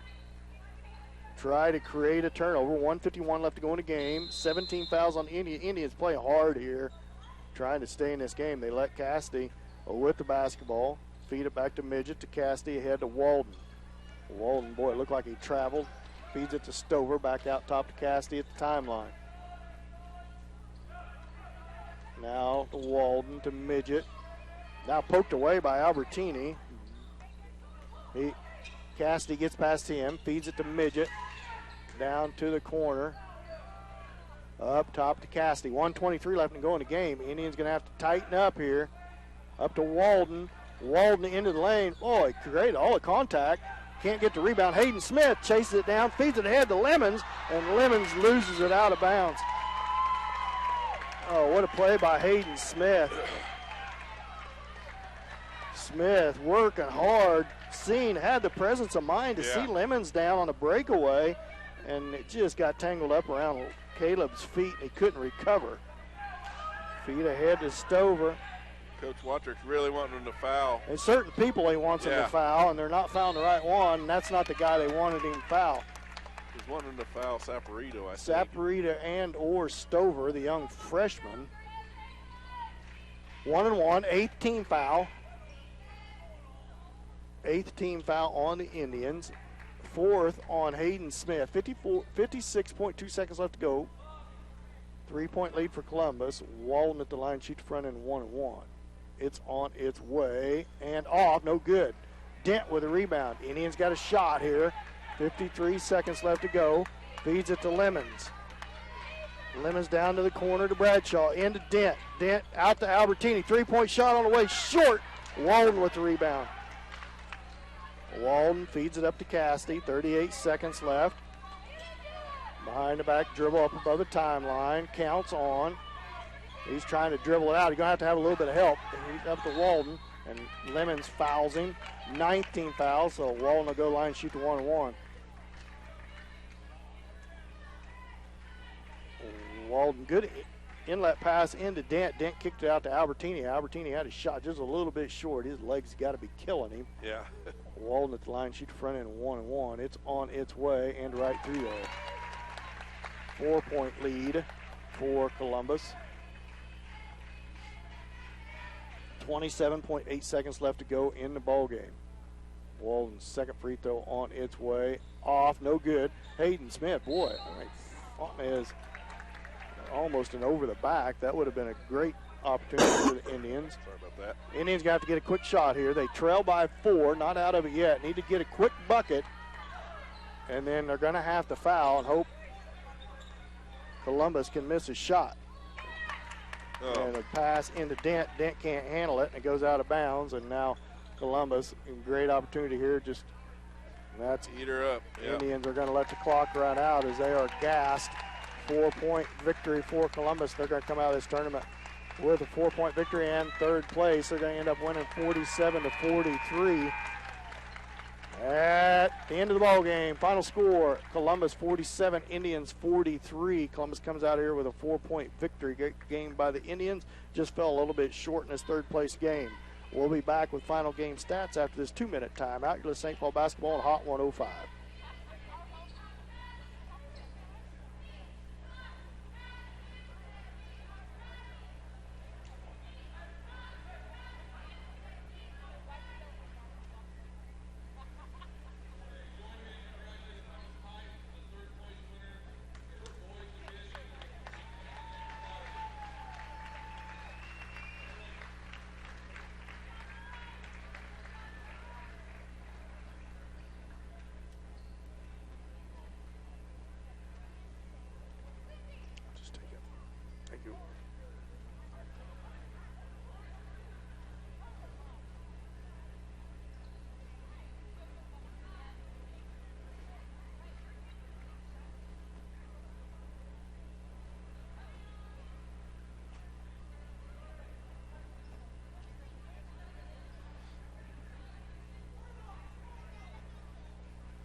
Well, welcome back here to the Lancer Classic, where the Indians fell short in that third-place game. They lose to Columbus 47-43, but pretty good tournament put together by the Indian boys. They come out of this tournament 1-2, Mike, but their 2 losses against Baxter Springs and Columbus, 2 upper schools, and they really competed hard. Yeah, they did, and give the boys credit, number one, for having the durability and stamina to be in here and just grind it out, because after playing all those nights in a row, that's just got to be wearing them out. So they really did a good job of fighting through it and sticking in there, sticking with it, doing the best they could. So give them a lot of credit for that. Problem was they just had some breakdowns at completely the wrong time, and things didn't go their way when they needed them to, and let things get away from them. So, overall, good job by the boys playing, like you said, some of these bigger schools, and that's not an excuse because we've beat the bigger schools before, but it definitely plays into it when they've got some more depth on them, and it's just, nothing to be ashamed of, that's for sure. Well, it shows the improvement from the preseason tournament, because led Columbus by as many as 13. Columbus right. put a pretty good whooping on the Indians in that preseason tournament, but the Indians competed in this one all along, didn't give up the lead until midway through that third period, and then was still there, had a chance to tie it in the last minute of the game, but Adam Albertini's 3 came up a little bit short, and just couldn't quite get the basketball to bounce their way down the stretch there and come up a little bit short against a very good Columbus team. We're going to have individual stats after this next timeout. We're going to take a 1-minute timeout. You're listening to St. Paul basketball on Hot 105.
Oh, welcome back. St. Paul boys fall short to Columbus in fourth place game, 47-43 final score. What do you got for final game stats, Matt? Yeah, same Mike, thing. Your name's Mike. Yeah, it's all right. Same thing as I said at the halftime stat report. The thing that stuck out to me at halftime was turnovers, how few that the Indians had in the first half.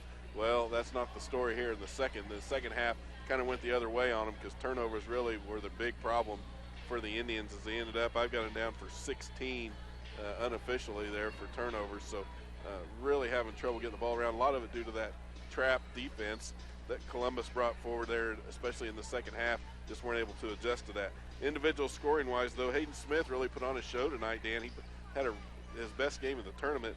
Hayden finished with 13 points.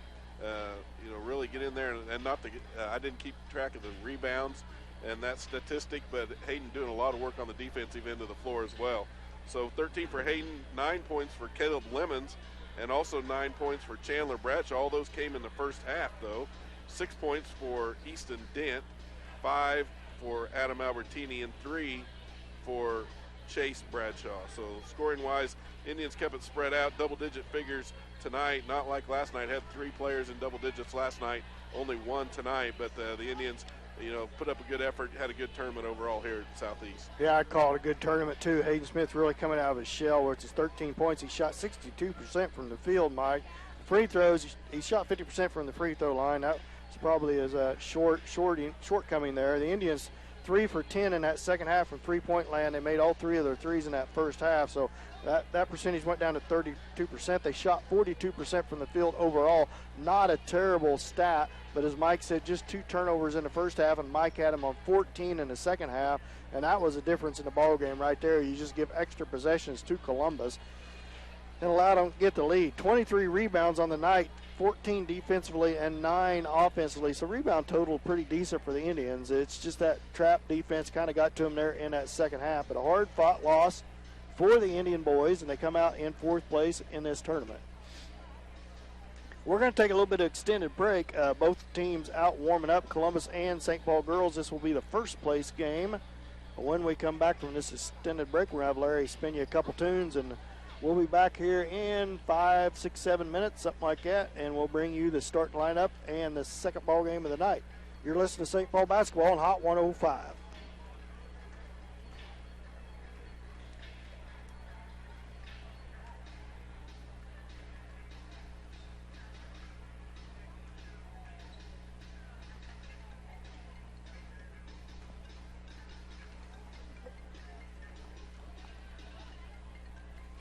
Okay. I'll holler at you when we're back, all right? Thanks.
we're back, Larry. Yeah, we're back. There's about 3 minutes until start lineups.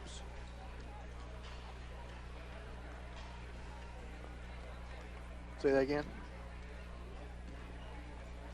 Got something playing? What?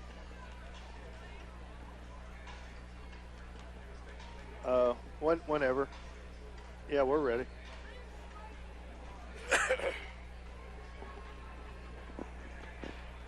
Okay.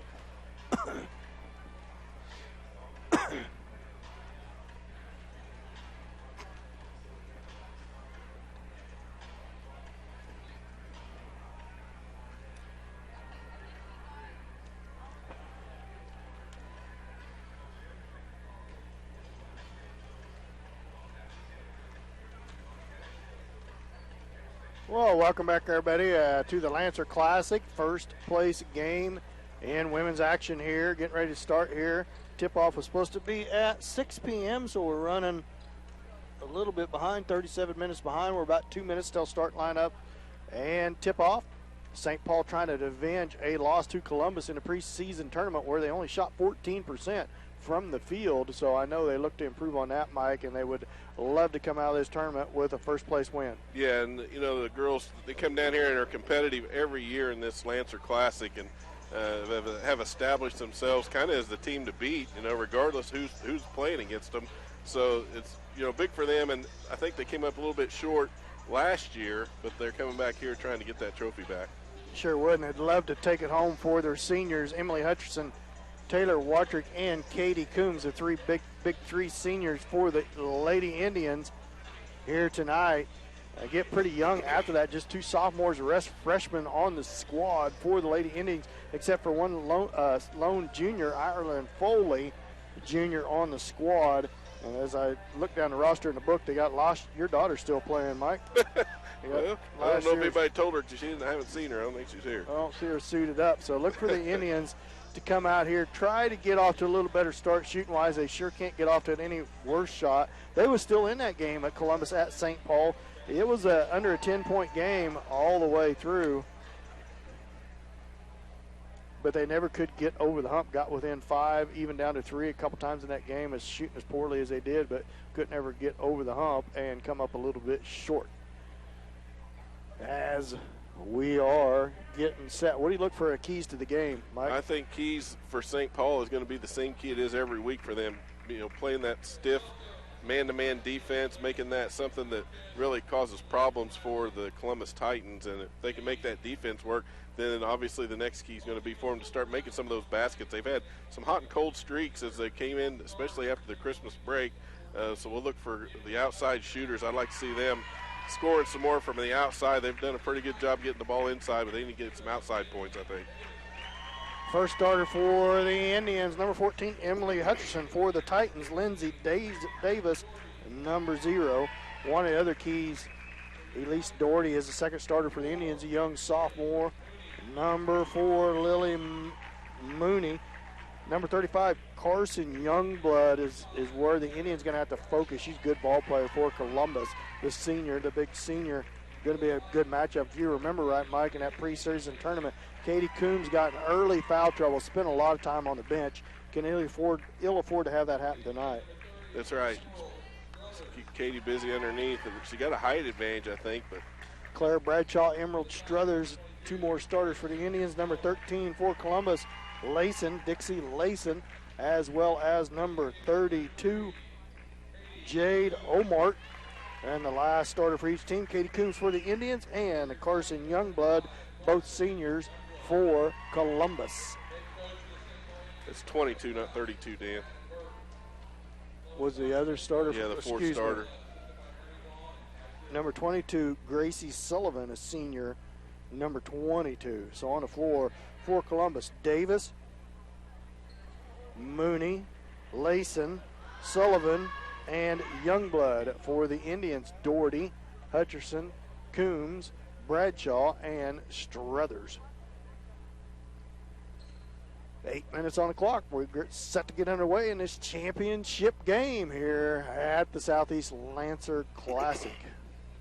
word going around that it may be the last year the Indians playing this Lancer Classic. See how that works out.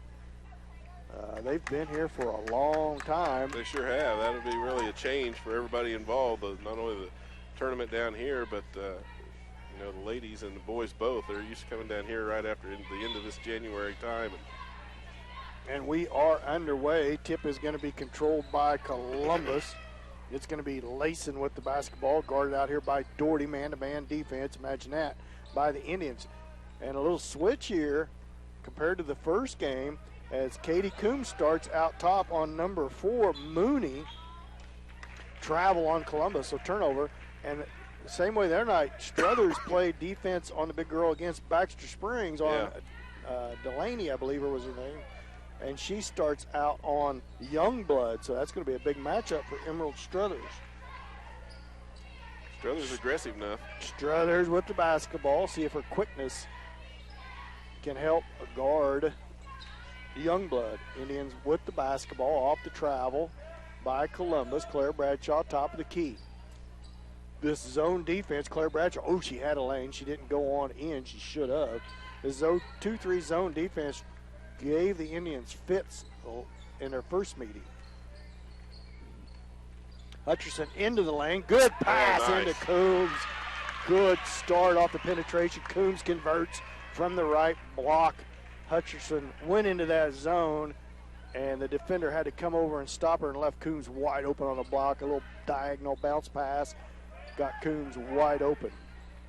Struthers is kind of face guarding Youngblood, not even letting her touch the ball. She goes back and forth across the lane, so pretty good strategy.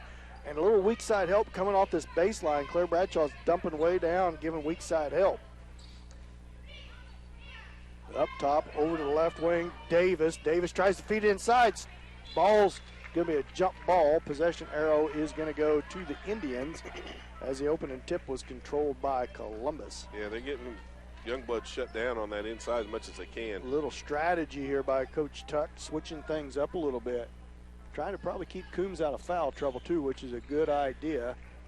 Struthers with the basketball, top of the key, and she loses it right in front of her. Turnover, gives it right back to Columbus. Not sure what happened with Emerald. Lost it right out in front of her. Cross-court pass up top by Columbus. Gives it to Mooney, and it goes out of bounds. It's going to stay with Columbus as it's off the Indians. 2-0. Indians up by 2. 6:01 left to go here in the first period. They get it inbounded to Sullivan. Feed it back up top to Mooney. Mooney kicks it out to Layson. Layson up top to Davis. They swing it all the way around. 2-point shot on the way at the baseline. No good. Ooh. As Claire Bradshaw tries to rip it away from Davis, she ends up on the floor. Nothing intentional there. Just jump ball possession. Possession arrow stays with Columbus. Just caught Davis off balance there as Claire tried to rip it away. Claire a little bit bigger than Davis.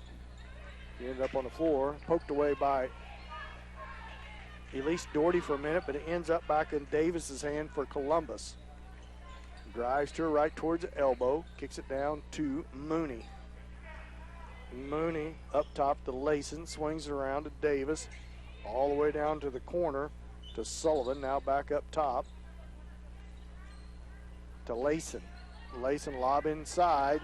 Spin move to Youngblood. Double team down there. In all kinds of traffic.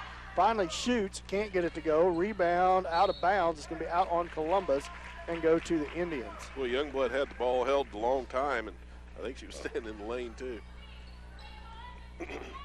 Emily Hutcherson brings the ball down for the Indians. Indians lead 2-0 early on in this ball game. 5:08 left to go in the first. Indians with the turnover last trip down the court. Need to cut down, leave the turnovers down minimal. Get good possessions in this half court against this zone. They're going to have to do a lot of ball movement. Cross court pass to Hutcherson. Wide open 3-point shot on line. Off the back iron. No good. Long rebound comes out to Layson. It was lined up. It just went off the back iron. Now Davis down to baseline with it. Up to Layson. Up to Mooney. Mooney. Coombs backs way off of her. Drops back. Sags way back. She's leaving Moon 10 feet in front of her. Now stripped away. Ball's loose. Struthers knocks it to Bradshaw. Bradshaw slows things up, so another turnover caused by the Indians defense. Inside to Coombs, double team down there. Shot blocked by Youngblood. She comes down with it. Going to have to try a little bit of penetration against these guards. Get it down in there and get Coombs a little breathing room because Youngblood, taller than Katie, all the way to the rim is Youngblood, and she's fouled. Best thing to do against Youngblood is keep it out of her hands, period. Youngblood's going to go to the line to shoot two. First team foul on either team. First on Struthers. 3:57 left to go in the first period. 2-0. Slow start to a ball game. 3 subs come to the scores table for the Indians as Youngblood misses their first free throw. In the game for the Indians, Josie Harris, Sophia Albertini, 2 freshmen, and the senior, Taylor Watrick. Both teams kind of feeling each other out here, trying to get a feel for what they're doing, especially on the defensive end. Youngblood settles in for her second. It's on its way and in there, 2-1. Indians up by 1. Watrick with the basketball for the Indians. Off to Albertini at left wing, up top to Doherty, over to Harris. Harris dribbles towards the top of the key. Looks at Watrick as she cuts through the lane. Now Albertini with it, up top to Doherty. Doherty over to Watrick. Watrick looks inside, cross-court pass to Albertini. Passed on a 3, lobs it to Doherty. Doherty tries to get rid of it, can't. Feeds it back out to Albertini, over to Watrick. Watrick cross-court pass to Doherty. Doherty looks inside, don't force it in there, just keep the ball moving. Up to Watrick. Into the free throw line, turnaround shot by Doherty, goes. Crawls over the front of the rim, at least Doherty gets the Indians a 4-1 lead. Davis with the basketball. Now Katie Coombs on Youngblood. Big on big. Harris on Davis. Picks up her dribble. Gets it to Youngblood. Couple ball fakes. Drop off of her a little bit. Drives towards the baseline. Now towards free throw line. Tries a backdoor pass. Good pass by Youngblood. It's going to be out of, must have been out on Albertini. Shot put up by number 32, who's in the game, Omar. She couldn't get it to go. Got her own rebound, but it went out of bounds. 3-point shot on the way by Columbus off the back iron, no good, but Layson with the rebound. Feeds it to Davis, drives towards the baseline, spins back towards the guard position, feeds it to Layson. Layson guarded out here by Albertini. Doherty cuts her off. Screen set by Youngblood. Feeds it to Youngblood. Youngblood off the dribble, feeds it back out. That's going to be a travel on Sullivan. Sullivan turns the ball over. It's going to go back to the Lady Indians. Watrick set to put the ball in play. Feeds it into Albertini.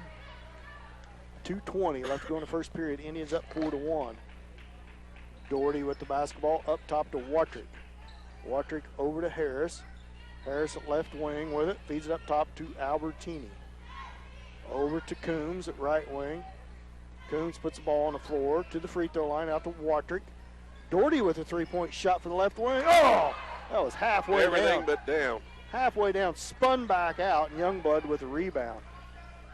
Feed all the way down low, and a foul on the floor, all the way down low to Omar. And it's going to be on the floor. Second team foul on the Indians, none on Columbus. Sullivan set to put the ball, or Layson set to put the ball in play. Feeds it in to Sullivan, back to Layson. Layson looks at Youngblood, now feet into the lane. Bounce pass, weak side, layup. No good, short. Rebound, Doherty fights for it. She's going to be fouled, first foul of the game. As that's 2 bunny shots Omar's missed. She's been on the left side wide open, can't quite get him to go. Good passing by Columbus, but Omar unable to convert. Watrick feeds it into Albertini, now back to Watrick. 1:34 left to go in the first period. 4-1, 3-point lead for the Indians. Up top to Doherty, over to Harris. Harris, she traveled. As instead of taking a dribble, she took 2 steps, walked with the basketball, turns it right back over to Columbus. Back and forth we go. Not much offensive production by either team. Layson with the basketball against Albertini. And that's going to be a charge. Pushed off over there. Pushed off. with her arm against Sophia Albertini, and turnover gives it right back to the Indians. Watrick with the basketball. 2-3 zone applied by Columbus. Elise Doherty, left wing, logging a lot of minutes in this first period. Watrick with it. Drives to the elbow. Kicks it to Albertini. Albertini to the elbow to Doherty. Little weave action going on. Doherty pulls it up above the timeline. Feeds it to Watrick at right wing. Now Josie Harris with it. Over to Albertini. Albertini back up top to Watrick. Into the lane. Stolen away by Davis. Davis, Doherty the only one back. She holds up outside the three-point line, feeds it back to Layson. The Indians settle into their man-to-man. Another turnover on the Indians, gives it right back to Columbus. Davis lobs into Youngblood. Harris steals it away. Harris going to be a blocking foul on Columbus. That's going to be back-to-back fouls on Layson, I believe.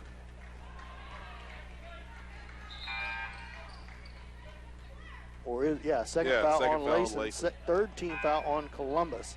Subs back into the game. Claire Bradshaw into the game for the Indians.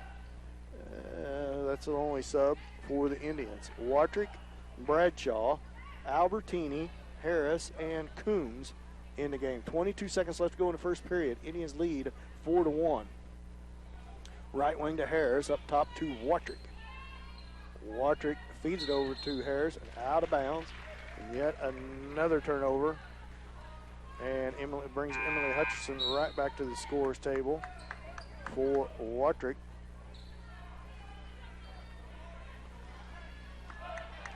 Columbus with the basketball. Feed down low to Fouts, who's in the game. Three-point shot by Youngblood. Short, no good. Rebound to Columbus. And the buzzer goes off, and at the end of the first period, Indians lead 4-1. They cling to a three-point lead. We'll be back after this 1 minute timeout. You're with St. Paul basketball on Hot 105.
Welcome back. Start of the second quarter. Indians with possession of the basketball. They lead 4-1. Cross-court pass over to Hutchinson. Wide over. Hutchinson walked. No, there was a calling away from the ball, I guess. There's a move and screen away from the ball. It's going to be on Emerald Struthers, her second. That sends Coombs right back to the scorer's table. Now they stop ball. As they're going to say, Katie didn't get the scorer's table soon enough, so Struthers is going to have to stay in the game against Youngblood. Coach Tuck tells her not to pick up another foul until Coombs can get in there. Omar with the basketball under pressure. Picks up her dribble. And now Struthers with a steal. Struthers on the breakaway. Youngblood back. Blocked. Contact. No call. And it's going to be chased down by Columbus. And there's going to be a timeout. Columbus. And with that timeout, we'll go ahead and take another 30-second timeout. Let's St. Paul basketball on Hot 105.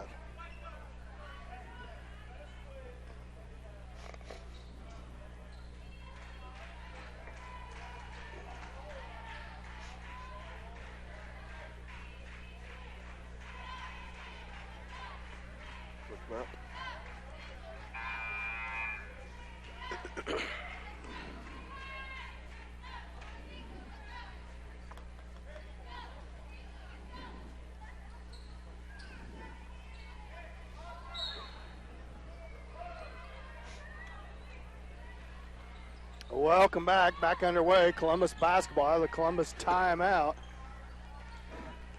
Hutcherson, Columbus Davis with the basketball, right wing. Harris on her, and it goes out of bounds off the foot of Harris, I guess. It might have been off the foot of Davis, but they give it to the Titans. Titans basketball. Indians lead 4-1. Sullivan with the basketball, out to Davis. Looks inside for Youngblood, spins away, tries to bounce past Claire Bradshaw, steals it away. Need to push the ball up and down the floor. The Indians a little bit deeper on rotation. Youngblood hasn't come into the game. Elise Doherty passed on the three. So does Hutcherson. Feeds it off to Bradshaw. Bradshaw into the lane. Jump stop. Tough shot. No good. The rebound comes out to Columbus. I don't think Coach Tuck happy with that shot. Omar with possession, or Fouts with possession of the basketball. Feeds it to the left wing to Sullivan. Sullivan picks up a dribble. Tries a cross-court pass.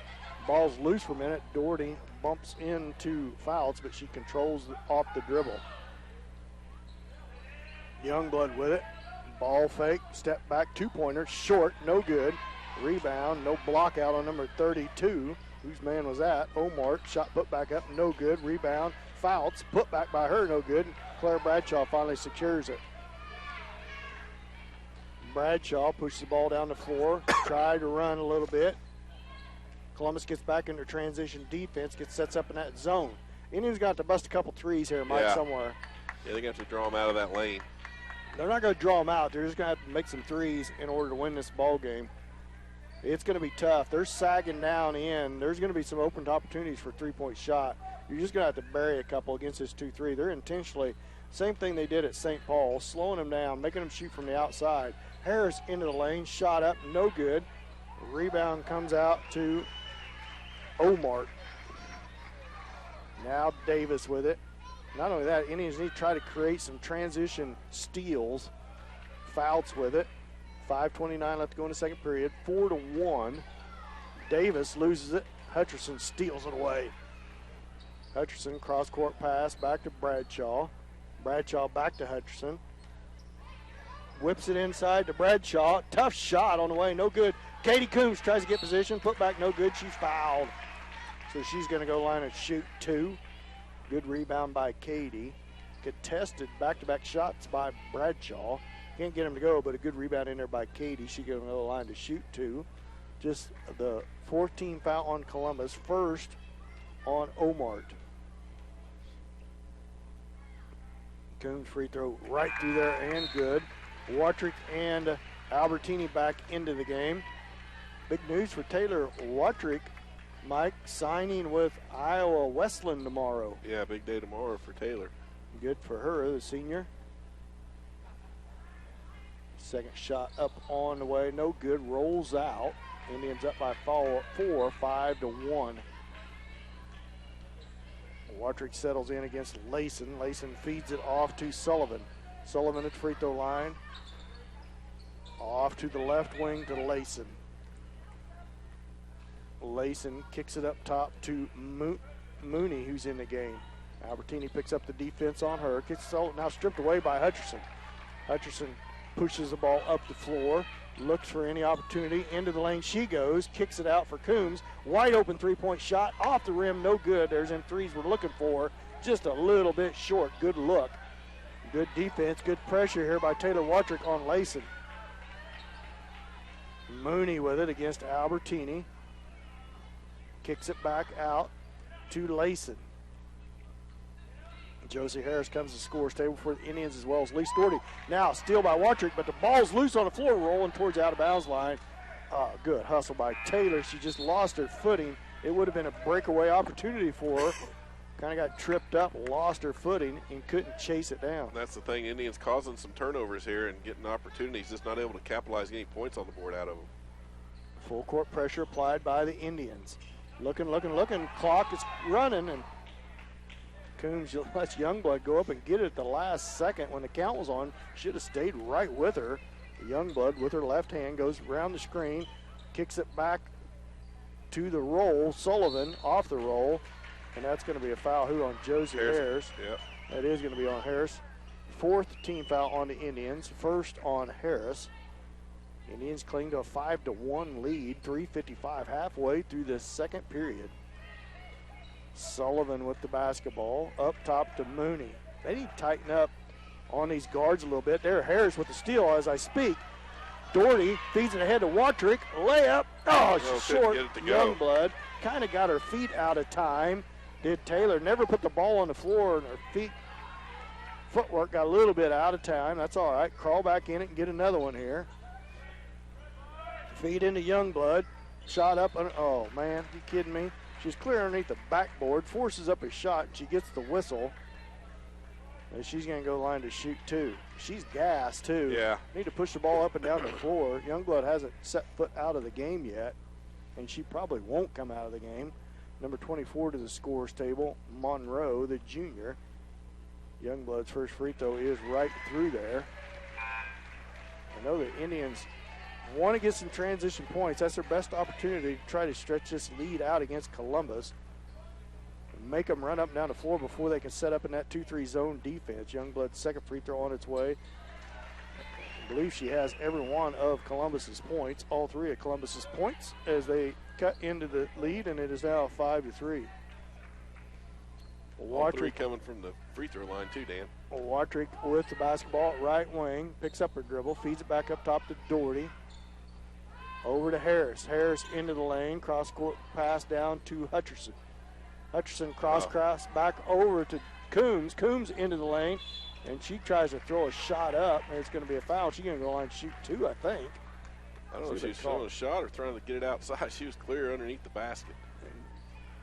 It looked like she was trying to pass in the lane, but I think she was trying to throw up a shot. They're going to call it on the floor. Harris, it's on an inbounds play. Watrick feeds it in over the top to Doherty. Back to Watrick. Three-point shot from the baseline. Good! Taylor Watrick buries a three. Columbus back down with the basketball. Poked away by Watrick. Is going to stay with Columbus. Coach Watrick really wanting his guards to pick up the pressure and deny some passes, put some pressure on the ball handlers for Columbus. Instead of backing way off, in easy inbounds to Sullivan, she feeds it off to Mooney. Mooney to the right, feeds it to Sullivan. Sullivan back up to Mooney. Up to Layson. Layson, Watrick pestering her out there. Feeds it into Youngblood. Bounce pass in down low. Layup good. Good give and go to Monroe, and she scores, and it's a three-point lead for the Indians, 8-5. First points other than Youngblood on the night for Columbus by Monroe. Bradshaw into the lane, pull up, jump shot, in and out. Can't get it to go. Good look at the bucket. Indians has had two or three shots. It's been about halfway down and rattle back out. Youngblood with the basketball against Coombs. Feeds it off to the left wing to Sullivan. Back up top to Mooney. Now a steal by Watrick. Watrick losing it a couple times. Feeds it out to Doherty. Good hustle by Taylor. 1:45 left to go in the second. 8-5. Indians up by 3. Bradshaw into the lane again. Kicks it out. Elise Doherty three-point shot. Off the rim. No good. Youngblood with the rebound. Feeds it out to Mooney. Lily Mooney brings the ball. Crosses half court. Elise Doherty on her. Off the left wing to Layson. Watrick on her. Gets past Watrick. Kicks it out to Youngblood. Youngblood holds it over her head. Out above the three-point line. Now a lob inside to Monroe. And it's going to be a jump ball. Possession error is going to stay with Columbus. 8-5. Indians lead by 3. 1:05 left to go here in the second period. Will either team be in double digits at halftime? We shall see. 1 minute left to go.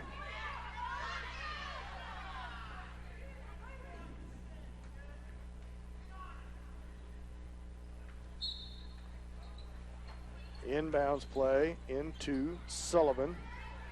Sullivan drives the baseline all the way in on the backboard. No good. Claire Bradshaw with a rebound. Feeds it back to Hutcherson. Hutcherson across the timeline. Hesitates. Drives towards the baseline. Behind the back dribble. Into the lane. Tough shot. No good, but she's fouled. She'll go to the line to shoot two. Will Emily Hutcherson. 47 seconds left to go here before halftime. Indians up 8-5.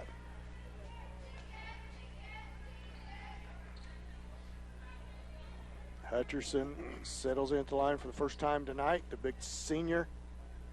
Big night for the senior. Settles in. First free throw on the way and right through there. Nothing but net as Lindsey Davis checks back in for Bailey Monroe. Junior for junior. Gets Indians out to a 9-5 lead. They're up by 4. Second free throw by Hutcherson on its way off the back iron. No good. Youngblood with the rebound. Boy, she secures a lot of rebounds. Youngblood brings the ball down. Wide open shot from the baseline, and it goes for number 13, Layson. And it's a 2-point game, 9-7. Indians up by 2, 32 seconds left to go before halftime. Watrick with the basketball, feeds it to Elise Doherty, top of the key, over to Claire Bradshaw. Bradshaw cross-court pass to Hutcherson. 18 seconds left. Bradshaw into the lane. Tough shot, no good. Coons with the rebound, put back good. 10 seconds left, 9. Pressure the ball a little bit here. Layson with it. Feeds it to Youngblood. Keep your feet moving. Youngblood step back now, poked away by Bradshaw, and shot at the buzzer's no good. And the Indians are going to lead at halftime 11-7. We'll be back with your halftime show after this 2-minute timeout. You're with St. Paul basketball on Hot 105.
Welcome back to the first place game in girls action at the Lancer Classic, where the Lady Indians lead 11-7 here at halftime, Mike. Yeah, not a bad first half for the Lady Indians. The problem was they couldn't get a lot of the baskets to fall.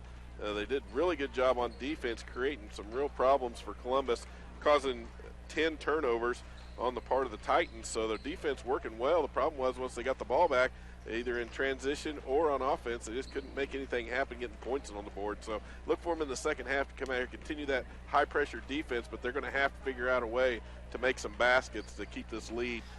Columbus going to come out there and maintain that tightness inside in the lane, not let them try to get anything inside. And like you said in the first half, Dan, those outside shots, you got to start taking them, because sooner or later, they got the shooters. And Taylor Watrick, Emily Hutcherson, and Elise Doherty, they can shoot the three. They're going to have to give it a shot, see what they can do, see if they can't get them to start falling. Yeah, and I know Coach Watrick, Coach Tuck, I seen him talking to Claire Bradshaw that they want to create some transition points. I could tell they want to run up and down the floor a little bit. He knows that their best offense is going to be using their quickness, right, trying to get some transition points and to push the ball up and down the floor, because I think St. Paul a little bit deeper than Columbus off the bench. And Youngblood played that entire first half. Now, the good news is Katie Coombs stayed out of trouble in that first half. So that's a good sign for the Lady Indians in that first half. So a pretty good start for the Lady Indians. Pretty cold shooting. I think they're shooting in the 25% range or so, which is way better than the first time they played them when they was 12%. Twice as good, actually. But they need to clean things up there. Not too many turnovers. Pretty good not a lot of offensive rebounds against that sagging zone. You're pretty much going to have to get a good shot at it and do your best just to claw away inside there, because they are sagging inside is Columbus. Yeah, doing a pretty good job staying out of foul trouble are the Lady Indians, with Struthers got 2, Katie Coombs with 1, Albertini's got 1, Josie Harris with 1. So a really good job, especially with that sticky defense they run, to not have any foul problems, because Columbus is trying to move the ball and they're doing what they can, but they're having some shooting woes of their own, not able to put a lot of points on the board either. Well, Mike's going to have all the first half individual stats after this next 2-minute timeout. You're listening to St. Paul basketball on Hot 105.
Welcome back to the finals of the Lancer Classic, where the Lady Indians lead at halftime 11-7. Mike, what do you got for first half stats? Yeah, you were right on, Dan. 25% shooting from the field were the Lady Indians, so basically 1 out of 4. Not great. I'd like to see them a little higher, quite a little bit higher than that, especially coming in here to the second half. But point-wise, they were led by Katie Coombs. Katie had 5 points in the first half for the Lady Indians, and Taylor Wattrick with 3. Her only 3 was a three-pointer, though. Only 3-point shot of the ball game that was made. So Wattrick able to contribute from outside. Emily Hutcherson had 1 point in the first half for St. Paul, and Elise Doherty with 2. But like I said, 25% shooting overall from the field. They were 27% from 2-point range outside the 3-point line. They put up 5, only made 1, so 20% from 3-point range. Free throws, they were 2 of 4, 50%. Turnover-wise, led in the turnover battle, St. Paul with 5 and Columbus with 10. So coming out here in the second half, maintaining that defense, man defense, and creating those turnovers, but starting to make some of those baskets is going to be the key.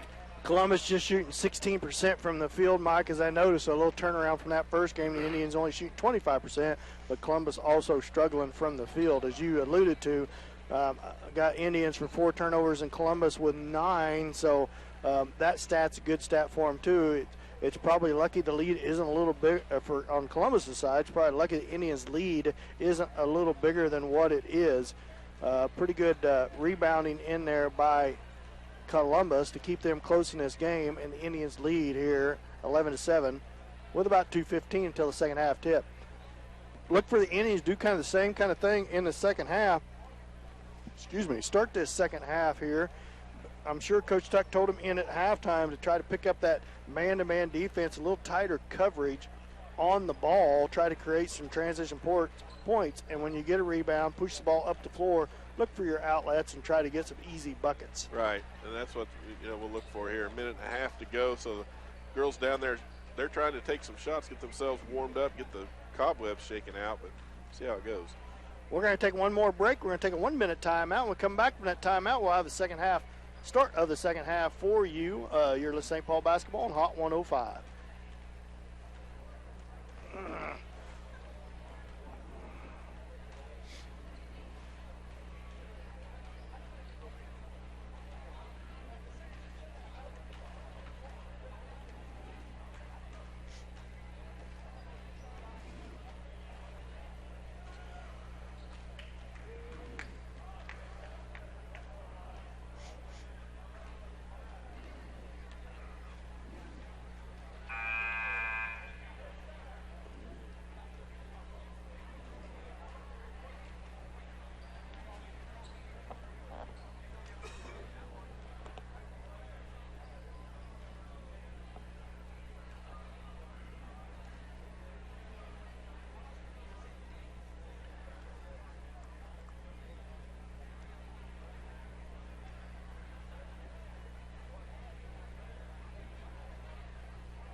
Welcome back. 11-7. Lady Indians lead by 4. 23 seconds here before second half tip. Each team huddled up around their coach getting set for the second half. It will be St. Paul basketball to start the second half. As the Lady Indians will start with possession of the basketball. 11-7 tells you the story of the first half. Defense and turnovers, not a high-scoring affair at all by either team. On the floor for the Indians start the second half. Elise Doherty, Claire Bradshaw, Emily Hutcherson, Emerald Struthers, and Katie Coombs. Anybody in foul trouble? I know you said this once, Mike. No, Struthers with 2, Coombs 1, Albertini and Harris both have 1. 2-3 zone applied by Columbus. No secret there. Really sagging zone. Try to feed it into Coombs, and a steal. Bad pass by Doherty. Try to feed it through that 2-3 zone into Coombs, into traffic. Wasn't going to work anyway. She's going to be triple teamed down there. Need to watch your passes. And a turnover to start the third period for Indians. Davis with the basketball, and a steal by Bradshaw, and that's going to be a foul on Davis on the reach. That'll be the first team foul of the second half. And how many on Davis is that? That would be first on Davis. First on Lindsay Davis, a junior. Emerald Struthers with the basketball, left wing over to Doherty. She dribbles towards the top of the key, swings it around to Bradshaw, down to the wing, to the baseline to Hutcherson. She dribbles up towards the left wing, feeds it into Doherty, back up top to Struthers, out to Coombs. Coombs out to Hutcherson. Long three-point shot by Emily off the rim, no good, short. Bradshaw chases down the rebound. In front of the rim, put back off the backboard, no good. Coombs fights for it. Ball's loose on the floor. It's going to be a jump ball. Possession error is going to go to Columbus. Come on, Claire, you need to make them right in front of the rim. Had a good look at the basket, just couldn't get it to go off the backboard. A little pressure by the Indians off the inbounds. Layson with the basketball, guarded by Bradshaw. Coach Tuck saying, get up, get up, get up. Out of Youngblood to the baseline. Struthers on her with 2, drives the baseline, double teamed, dribbles back out, kicks it out top to Layson. Now to Mooney, and it knocked out of bounds by Hutcherson. If she'd seen the ball a little better, she'd have had an easy steal. Yeah, good job by Struthers and Coombs shutting Youngblood down as she drove the baseline. Mooney with the basketball. Katie Coombs sags way back in the lane off of her. They're basically leaving her unguarded, and then backside knocked out of bounds by Sullivan. Got away from Emily Hutcherson, snuck around her, was wide open under the basket. Luckily, it went off of Hutcherson's hands and out of bounds. Feed in to Sullivan. Shot up, no good. Short. Youngblood, should be over the back. Yeah. Put back, no good. It's going to be a block on the Indians. Foul on the Indians. And it's going to be on Claire Bradshaw. First team foul of the second half on the Indians. First on Bradshaw. Lob into Youngblood. Need a little help. Shot up short. Goes out of bounds, but swatted into Hutcherson. Hutcherson pushes the ball up the floor, crosses over, tries a cross-court bounce pass, but good hustle by Mooney. Good idea by Emily. Youngblood was the only one there, but a good hustle by Mooney to knock that out of bounds. It'll be St. Paul basketball under the rim. Hutcherson feeds it into Struthers, up to Doherty, swing it all the way around to Emily. She looks inside. Now she dribbles towards the top of the key. Cross-court pass all the way over to Struthers. Struthers with the ball fake, up to Doherty. There, Doherty right in front of the rim. Shot on the way, good shot. Elise Doherty right in front of the rim, little 8-footer. Gets the first 2 points of the second half for either team. The Indians lead by 6. Now Struthers with the rebound. Struthers on the breakaway. Just Youngblood there, and she loses it out of bounds. Good hustle by Youngblood, but good hustle by Struthers. Getting the turnover, but she lost it off her knee out of bounds as she crossed back over with her left hand. Full court pressure applied by the Indians on an inbound. Fed into Mooney. Now back to Sullivan. Bradshaw. Everybody kind of retreats. Bradshaw stays on her. Screen set. Gets past the screen. Sullivan to the baseline. Ball's loose. Chased down, and it's going to be a steal by the Indians. Bradshaw ends up with it. Bradshaw feeds it to Hutcherson. Now to Coombs. Bounce pass into Struthers. Back out to Coombs. Coombs into the lane. Left-handed layup. Good! 15-7, 8-point lead for the Lady Indians. Sullivan with the basketball. Bradshaw on her. Crosses over above the timeline. Down to the corner to Davis. Davis dribbles back towards the top of the key. Whips it around up to Sullivan. It goes back to Davis, around to Mooney. Mooney lob inside, but too far. Hutcherson with it. Hutcherson on the breakaway. Off to the left side. Layup. Good. Emily Hutcherson. Indians on a run. Timeout. Columbus.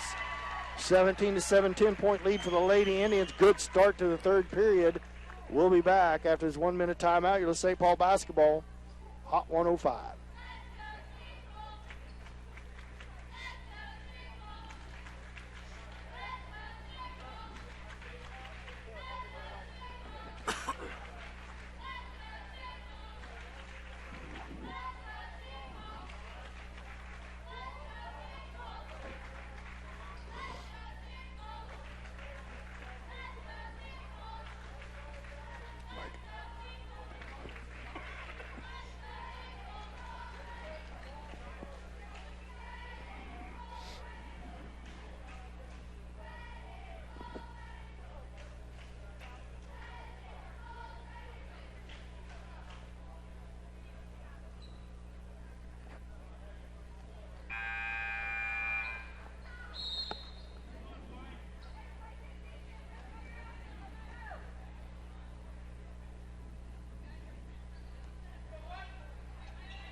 Pretty good start to third quarter, Mike. Some points off of transition, just like we thought. Feed into Youngblood over the top. Struthers about steals it away again, but Youngblood picks up her dribble up by the timeline, feeds it down to Sullivan. And it's going to be out of bounds, knocked out there by Harris. It'll stay with Columbus. Just like the doctor ordered there, Mike. Columbus really struggling to maintain that ball. Foul away from the ball. Who's it going to be on? Is that going to be on Struthers? It is going to be on Struthers with a push. That's her third. That's going to bring Claire Bradshaw to the scorer's table for Emerald. Columbus basketball under their own rim. Katie has to go back on Youngblood. Sullivan with it. Up to Davis. Swings it around down to the corner. That is Omar with the basketball. Back up top to Davis. Into free throw line to Youngblood. Now down low. Tough shot up. No good, but it's off the side of the backboard. Out of bounds. So it'll go back to the Indians. Watch Youngblood. She's camped out in the corner of the lane there. Coach Tuck, about as animated as you're ever going to see him in these championship games. He really picks up his game just like he asks his players to. St. Paul basketball. Coons with it, right wing. I'm going to predict a 3 here.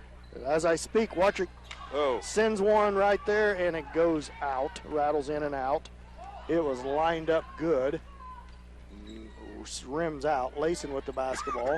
Feeds it out to Sullivan. Shot up on the way, no good. Katie Coons with the rebound. Outlet to Wattrick. Watrick crosses over into the lane, kicks it out to Sophia Albertini. Ball fake. She's into the lane. In terrible traffic, gets it stolen away by Omart. Got into no man's land, didn't have no place to go with it. 17-7, 10-point lead for the Indians. Davis with it. Drives the baseline. Kicks it back up top to Sullivan. Sullivan drives to the right. Harris cuts her off. Looks inside. Oh, a pass underneath, and it rattles out. No good. Albertini with the rebound. Albertini pushes the ball down. In chase, she loses it. Feeds it to Coombs. Back out to Harris. Harris into the lane. Pull up jump shot. Short. No good. Coombs saves it inbounds. Tries to find space. No good. Harris with the rebound. Put back. No good. Can't get anything to Youngblood with the rebound for Columbus. Wow. Youngblood comes down against Coombs up by the timeline. 17-7. 10-point lead for the Indians. Davis with it. Albertini goes through the screen. Davis towards elbow. Now down to the corner. Sullivan with it. Tries to lob it inside. Knocked out of bounds. And he'll stay with Columbus. Elise Doherty, Emily Hutcherson into the game for Albertini and Bradshaw. So on the floor for the Indians, Coombs, Watrick, Hutcherson, Doherty, and Harris. Set to put it in play is Layson. Layson into Sullivan. And that's going to be a foul. Lena, who's it going to be on? Oh, how's that on Elise Doherty? She was causing all the contact. It was Omart. She was leaning backwards into Doherty. Doherty was just trying to hold her ground. Third team foul on the Indians. First on Elise Doherty. Do that all night long, Elise. You'll get the call. Inbound. Another foul called away from the basketball. And that's going to be on Katie Coombs. So back-to-back fouls.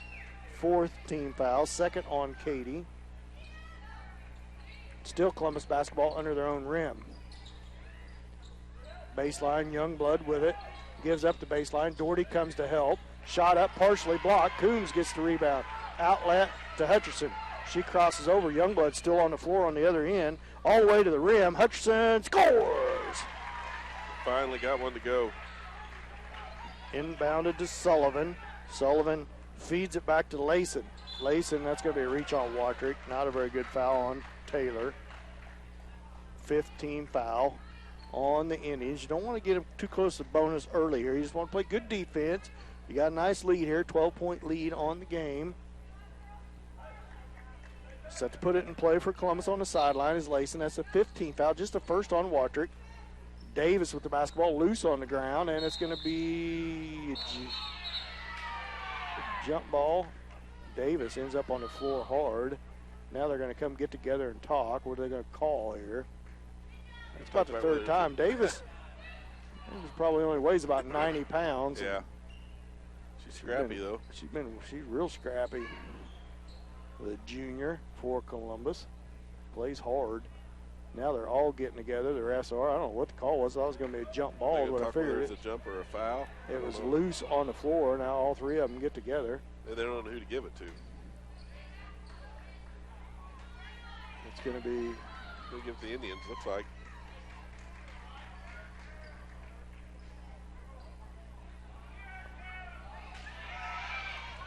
It's going to be St. Paul basketball.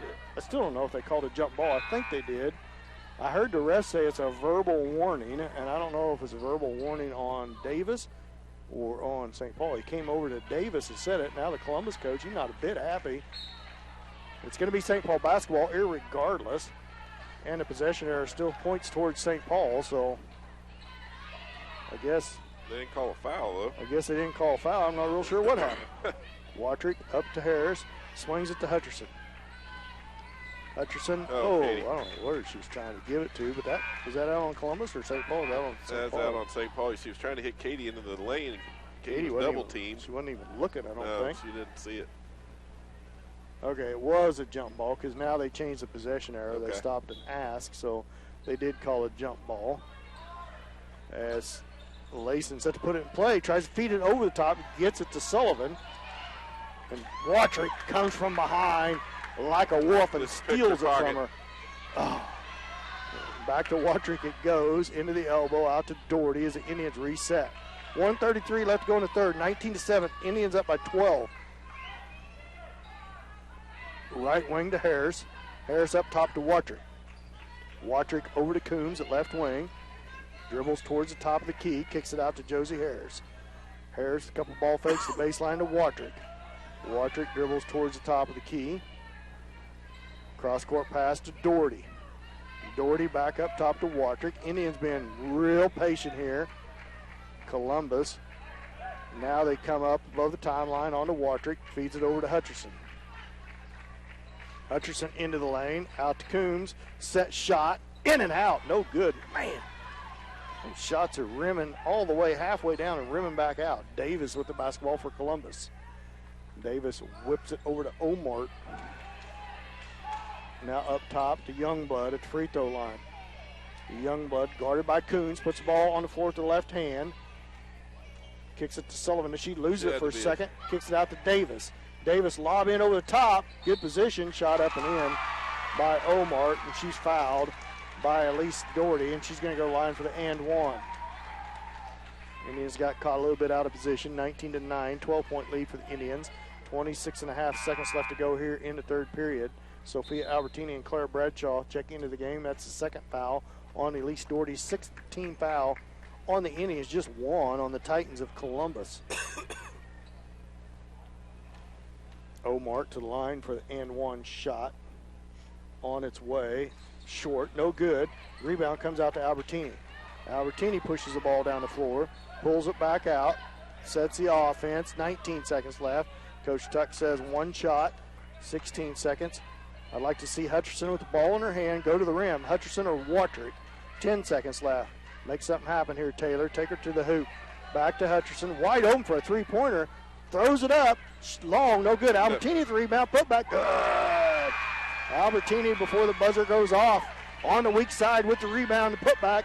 And the Indians lead 21-9 after three. We'll be back after this 1 minute timeout. The St. Paul basketball on Hot 105.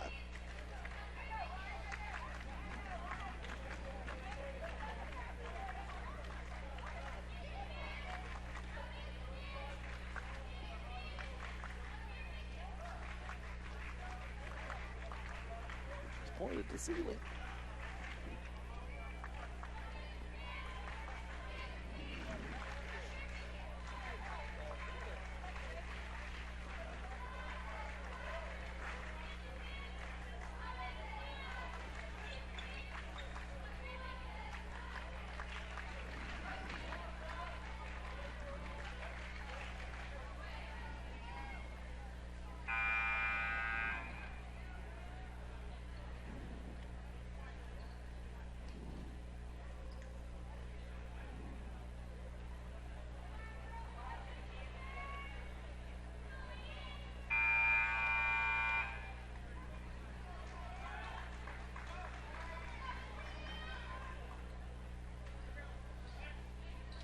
Welcome back. Start of the fourth quarter. It's going to be Columbus basketball to start the fourth quarter here. 8 minutes on the clock. Indians lead 21-9. They put it in bounds to Sullivan. Sullivan off to Mooney. Mooney lob inside Omart. She had position and she scores easily, 21-11. Columbus may have found something here going to Omart the last couple trips down the court. Now a little extended zone. They have to stretch that zone out here in the fourth. Hutcherson with it. Off to Bradshaw. Bradshaw drives the baseline. Pulls it back out. Top to Struthers back in the game. Into Albertini. Into the lane. Tough shot on the way. No good, but she's going to go line and shoot two. Sophie Albertini, young freshman, to the line to shoot two. 16 fouls on the Indians. That's the second on Columbus, and the first on number 4, Mooney. Albertini's first free throw off the back iron, no good. 21-11, 10-point lead for the Lady Indians. 7:24 left to go in the game. Albertini settles in for her seconds, on its way, in and out, no good. Rebound, Omart.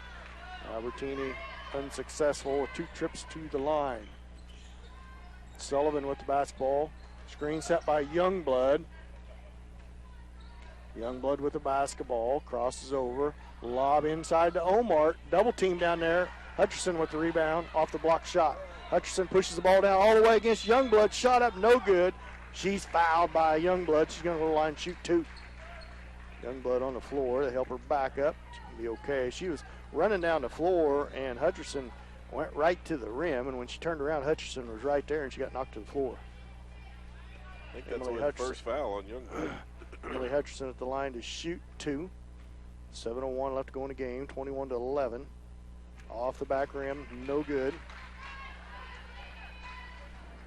7 minutes left to go in the game. Indians 10-point lead. Hutcherson at the line for second. On its way, in and out, no good. Youngblood. Indians 0 for 4 in their last 2 trips to the free throw line. Going to have to make some free throws. Youngblood with the basketball. Off to Mooney.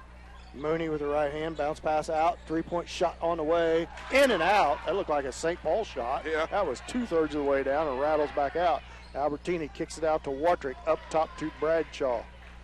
Bradshaw over to Struthers. Struthers up top to Hutcherson.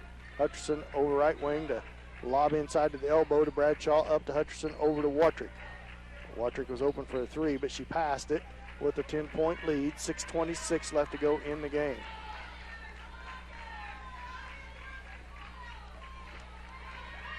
Watrick right wing over to Hutcherson. Hutcherson bounce pass up top to Albertini. Albertini kicks it over to Struthers.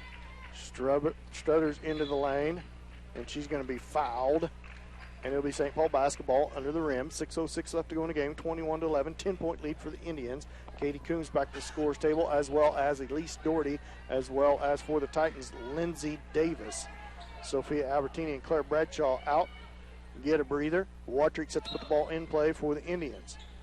Cross screen into Coombs. Layup. Good inbounds Nice play. Off the cross screen.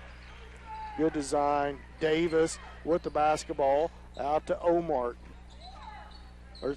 And good steal by Hutcherson. Taps it out to Doherty. Doherty slows things down, feeds it back to Hutcherson.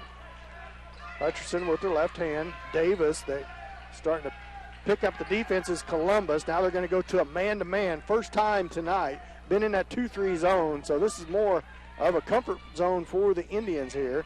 As I say that, they about have it stolen. Katie Coombs all the way to the rim. She's bumped. She makes the shot and one. That's just what they need now to finish this off.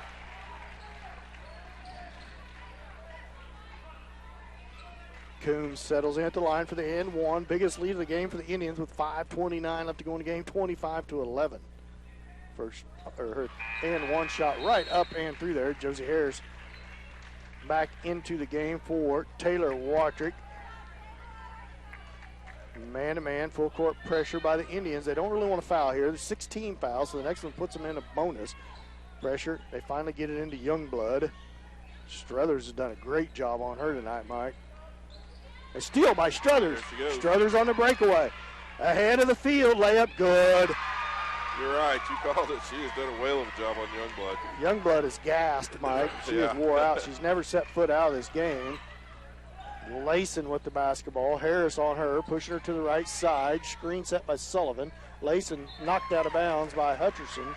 And the Indians up to a 17-point lead, 28-11. Layson set to put the ball in play, feeds it into Sullivan. Sullivan holds it, goes around the screen by Youngblood.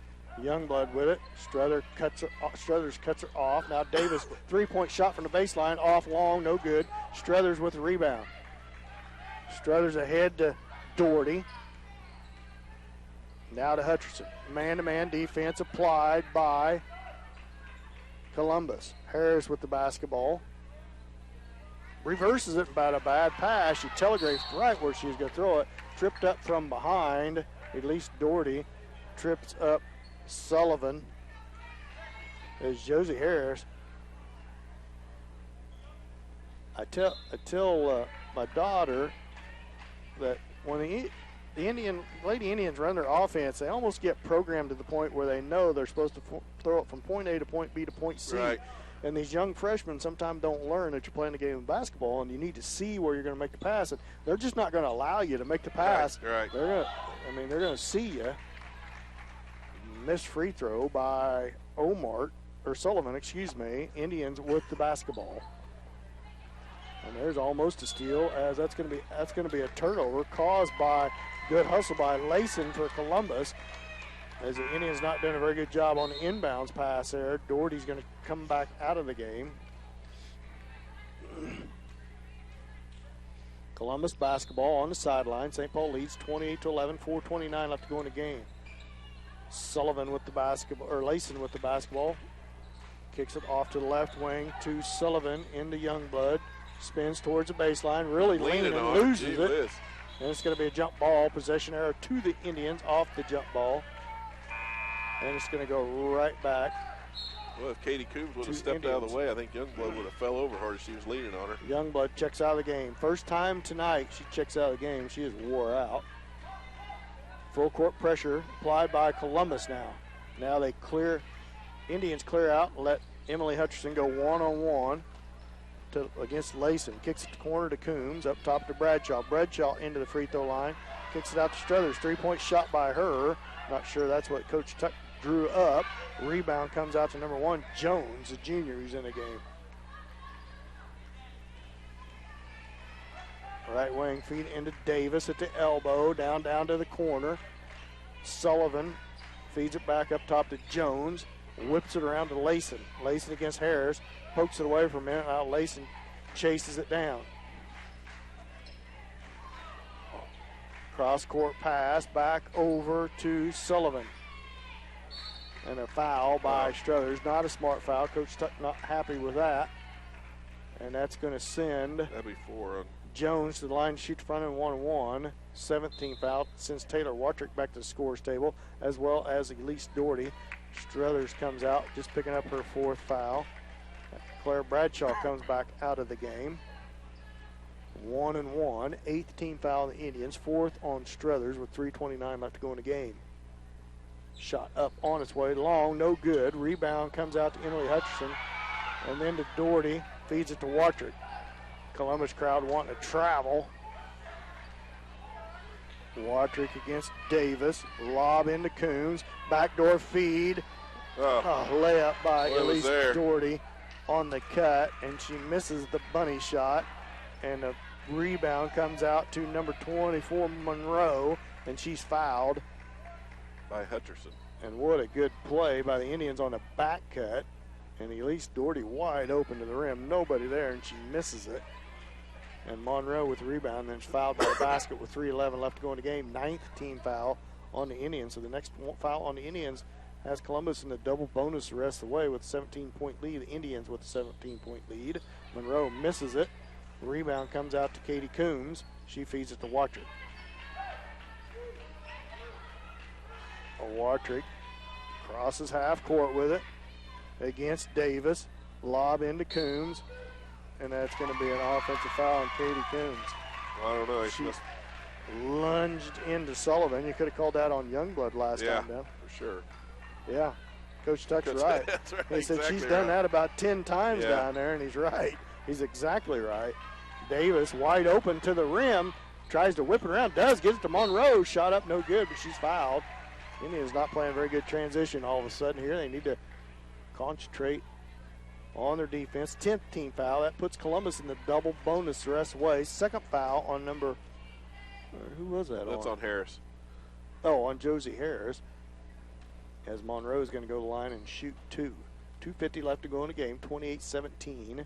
Indians lead against Columbus in this championship game of the Lancer Classic, and Monroe misses her first free throw. Columbus has missed quite a few free throws too, Mike. Sure have.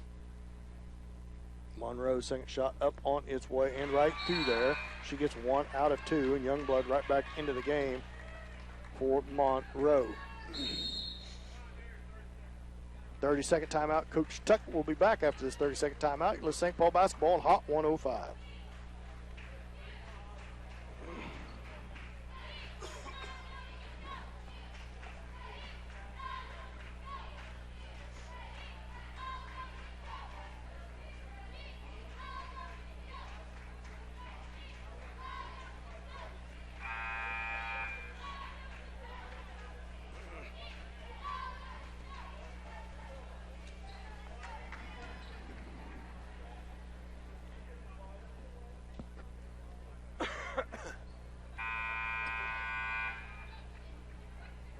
Welcome back. 2:50 left to go in the game. 28-12, 16-point lead for the Lady Indians. Elise Doherty set to put the ball in play for the Indians. Full court pressure applied by Columbus. Watrick clears everybody out. Davis on her. Crosses over behind the back dribble. Across the timeline. Feeds it to Harris. Harris dribbles with her left hand. Feeds it up to Coombs. Coombs hands it off to Hutcherson. Coombs is open for a minute, but St. Paul with the big lead. Harris loses it for a minute. Picks it back up. Gets it back to the senior Watrick. There's a foul. Watrick with the basketball above the dime line. Goes towards the rim with Harris. Backs back up above the timeline. 2:18 left to go in the game. 28-12, 16-point lead for the Indians. Watrick crosses over. Kicks it out to Coombs. Coombs towards the elbow. Loses it for a second. And it's going to be a foul on Youngblood, and that's going to send Katie Coombs to the line. Nope, never mind. It's just the sixth team foul. Sixth team foul. St. Paul's basketball on Columbus. Second on Youngblood. Doherty feeds it in the backcourt to Watrick. 2 minutes left to go in the game. St. Paul trying to come out of here with a first place in this Lancer Classic, and there's a foul on Davis. That's going to send Taylor Watrick, the senior, line to shoot the front end of 1-1. Seventh team foul on Columbus. Should be 3 on Davis, I think.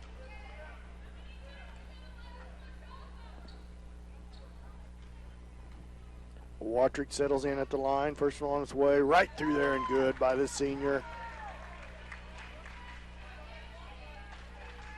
As of tomorrow, will be committed to Iowa Wesleyan. Second free throw short. Coombs with the rebound. Coombs kicks it out to Hutcherson. Good, smart move by Katie. Emily picks up her dribble, feeds it to Coombs. Coombs, a lot of pressure by Columbus. Now pushed. Back to Watrick. Watrick up above the timeline. Kicks it up to Hutcherson. Hutcherson right back to Watrick. Two seniors playing a little catch. Davis with the foul, bumping on Watrick. Eighth team foul on Columbus. That'll be the third or fourth on Davis. They didn't post the last Wholesale changes for Columbus. 5 in and 5 out. 1:36 left to go in the game. 29-12, 17-point lead for the Lady Indians. Watrick at the line to shoot the front end of 1-1. First one right through there by the senior. Struthers, Albertini, and Bradshaw is going to go in for Watrick. And the three seniors are going to come out of the game, and they're going to win this Lancer Classic. They lead by 18 as Watrick tries to make it 19. Give those seniors a big hand as they are going to avenge an early preseason loss at home against Columbus with a big victory here tonight, Mike. Still 1:36 left to go in the game. That's right. This game's in hand. 19-point lead for the Indians, 31-12. Steal by the Indians. Feed it back to Bradshaw. Really a pretty good move by Coach Watrick. I said that twice now. Yeah, Coach I didn't Burke, say anything first time. Coach Burke and Coach Tuck on a little change there on putting the quick Emerald Struthers sophomore on Youngblood and really shutting her down here tonight and making life difficult, denying her the ball. And the other, not that Katie's done a bad job when she's guarded her, but it kept her out of foul trouble, Mike. Right. Under a minute left to go, 31-12. Stick around for our post-game show. The other good news, Mike, is this is the 7th game in a row we've been on the road. Go get a little break, come home. Tuesday and Friday we play at home. Tuesday night, West Elk comes to town, so that's a road trip we don't have to make. Yeah. And I remember last year, West Elk girls, they was good. So I don't know what they've lost or what they graduated, but they was awful good. Indians come out with a 1-point victory at West Elk last year. And then Friday night, I think, Northeast comes to town. I believe that's homecoming. 3 subs come to the scores table. Chloe Seamy,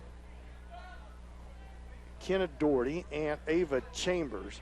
Elise Doherty comes out, and Emerald Struthers. So on the floor for the Indians will be 5 freshmen after Bradshaw shoots her second free throw. She makes her first. 34.2 seconds left to go in the game. 32-12, 20-point lead for the Indians. Now, in and out, no good. Now the sub can't come in. Columbus right back down with the basketball. Kick it out to Mooney. Shot up, no good, but she's fouled. She's going to go line to shoot 2. That's number 25, Fouts, the sophomore. Columbus going to be pretty good next year. They lose 2 good players, Sullivan and Youngblood, but that's the only 2 seniors they graduate. Right. Indians graduate 3, Katie Coombs, Taylor Watrick, and Emily Hutcherson. 19 seconds left to go in the game. Kenna Doherty checks in for Clara Bradshaw. And Coach Tuck going to come out of here with another Lancer Classic first place finish, Mike. Quite a feat for those 3 seniors, and that's going to be a foul on Ava Chambers. And that's going to send number Fouts back to the foul line to shoot 2 more.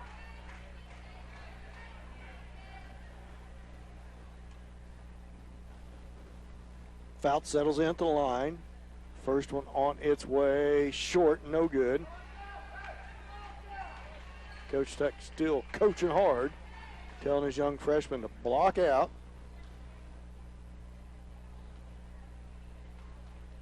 Settles in for a second. It's on its way. Does Fouts long, no good. Harris with the rebound. 15 seconds left to go. 14-13. 10 seconds left. Chloe Simi with the basketball. Guarded out here by Monroe. Picks up her dribble. Ooh, right off the face of, and at the buzzer, St. Paul Lady Indians win the Lancer Classic, 32-13. Final score. We'll be back with all your final game stats after this 2-minute timeout. You're listening to St. Paul basketball on Hot 105.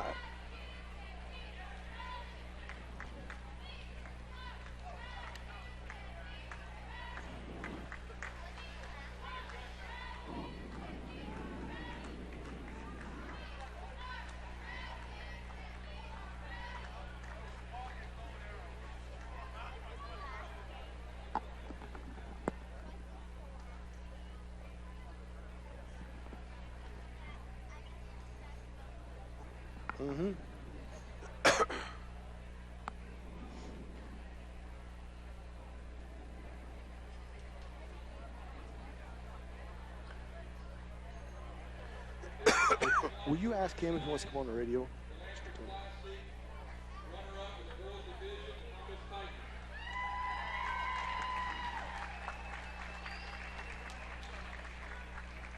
I'm going to get Coach Tuck up here, Mike. Okay. You want me to talk to him, or are you talking to him? You can. Go ahead if you want to. I'll do the No, stats. You can talk I'm to just him. telling you.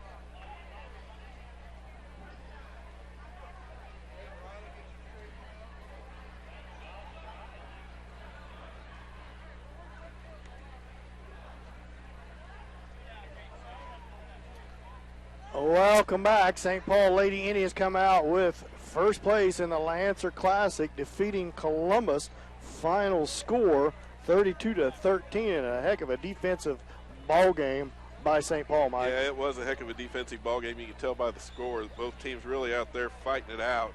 St. Paul just so good on defense with that man that they always run, and the reason they're so good at it is because they always run it, and it pays off, and it has time and again. And Coach Tuck really, he counts on that to work for him and set himself up to put him in a position just like it did tonight where they can get some baskets. It helps, too, when the shooting's cold because it shuts down the other offense. They kept Youngblood pretty much shut off in the first half, and And, you just can't say enough about how good they run that defense. Mike, you want to go ahead and run down scoring for the Lady Indians? Yeah, Katie Coombs led the Indians with 12. Just a minute, as soon as you said that, I lost my score sheet. But Katie Coombs led with 12. Then Taylor Watrick had 6 for the Lady Indians. Emily Hutcherson with 5. Elise Doherty had 4. Sophie Albertini with 2. Claire Bradshaw had 1. And that's it for the Lady Indians. They ended up shooting 38% from the field, so up from 25% at halftime. Some improvement there on the shooting in the second half. 2-point range, they were 47%, 11 to 23. Outside the three-point line, only took 8 3-point shots in the game, only made 1 of them, so 12% shooting outside. Didn't work out so well for the Lady Indians. Free throw wise, almost 50%. They were 7 to 15, 46% from the free throw line, and they were able to get 7 of their points at the free throw line, so that really helped them out as well, Dan. Yeah, it really did. Turnovers on the night, 10. Coach Burke has the Lady Indians with 10. Not a bad stat. 10 turnovers for the whole night. 17 total fouls, 13 steals, 21 rebounds total, 14 defensively, 7 offensively. So just a pretty good all-around night, especially defensively, Mike. Holding a very good Columbus team to 13 points. And 4 quarters of basketball is just awful good. That's right. And coming in here, Lancer Classic, you mentioned earlier the rumor mill says that they may not be back. I don't know if that's true or not, but regardless, they're a winner this year and can add that, not the first time, and add that to their trophy case now. Another win here at the Lancer Classic. So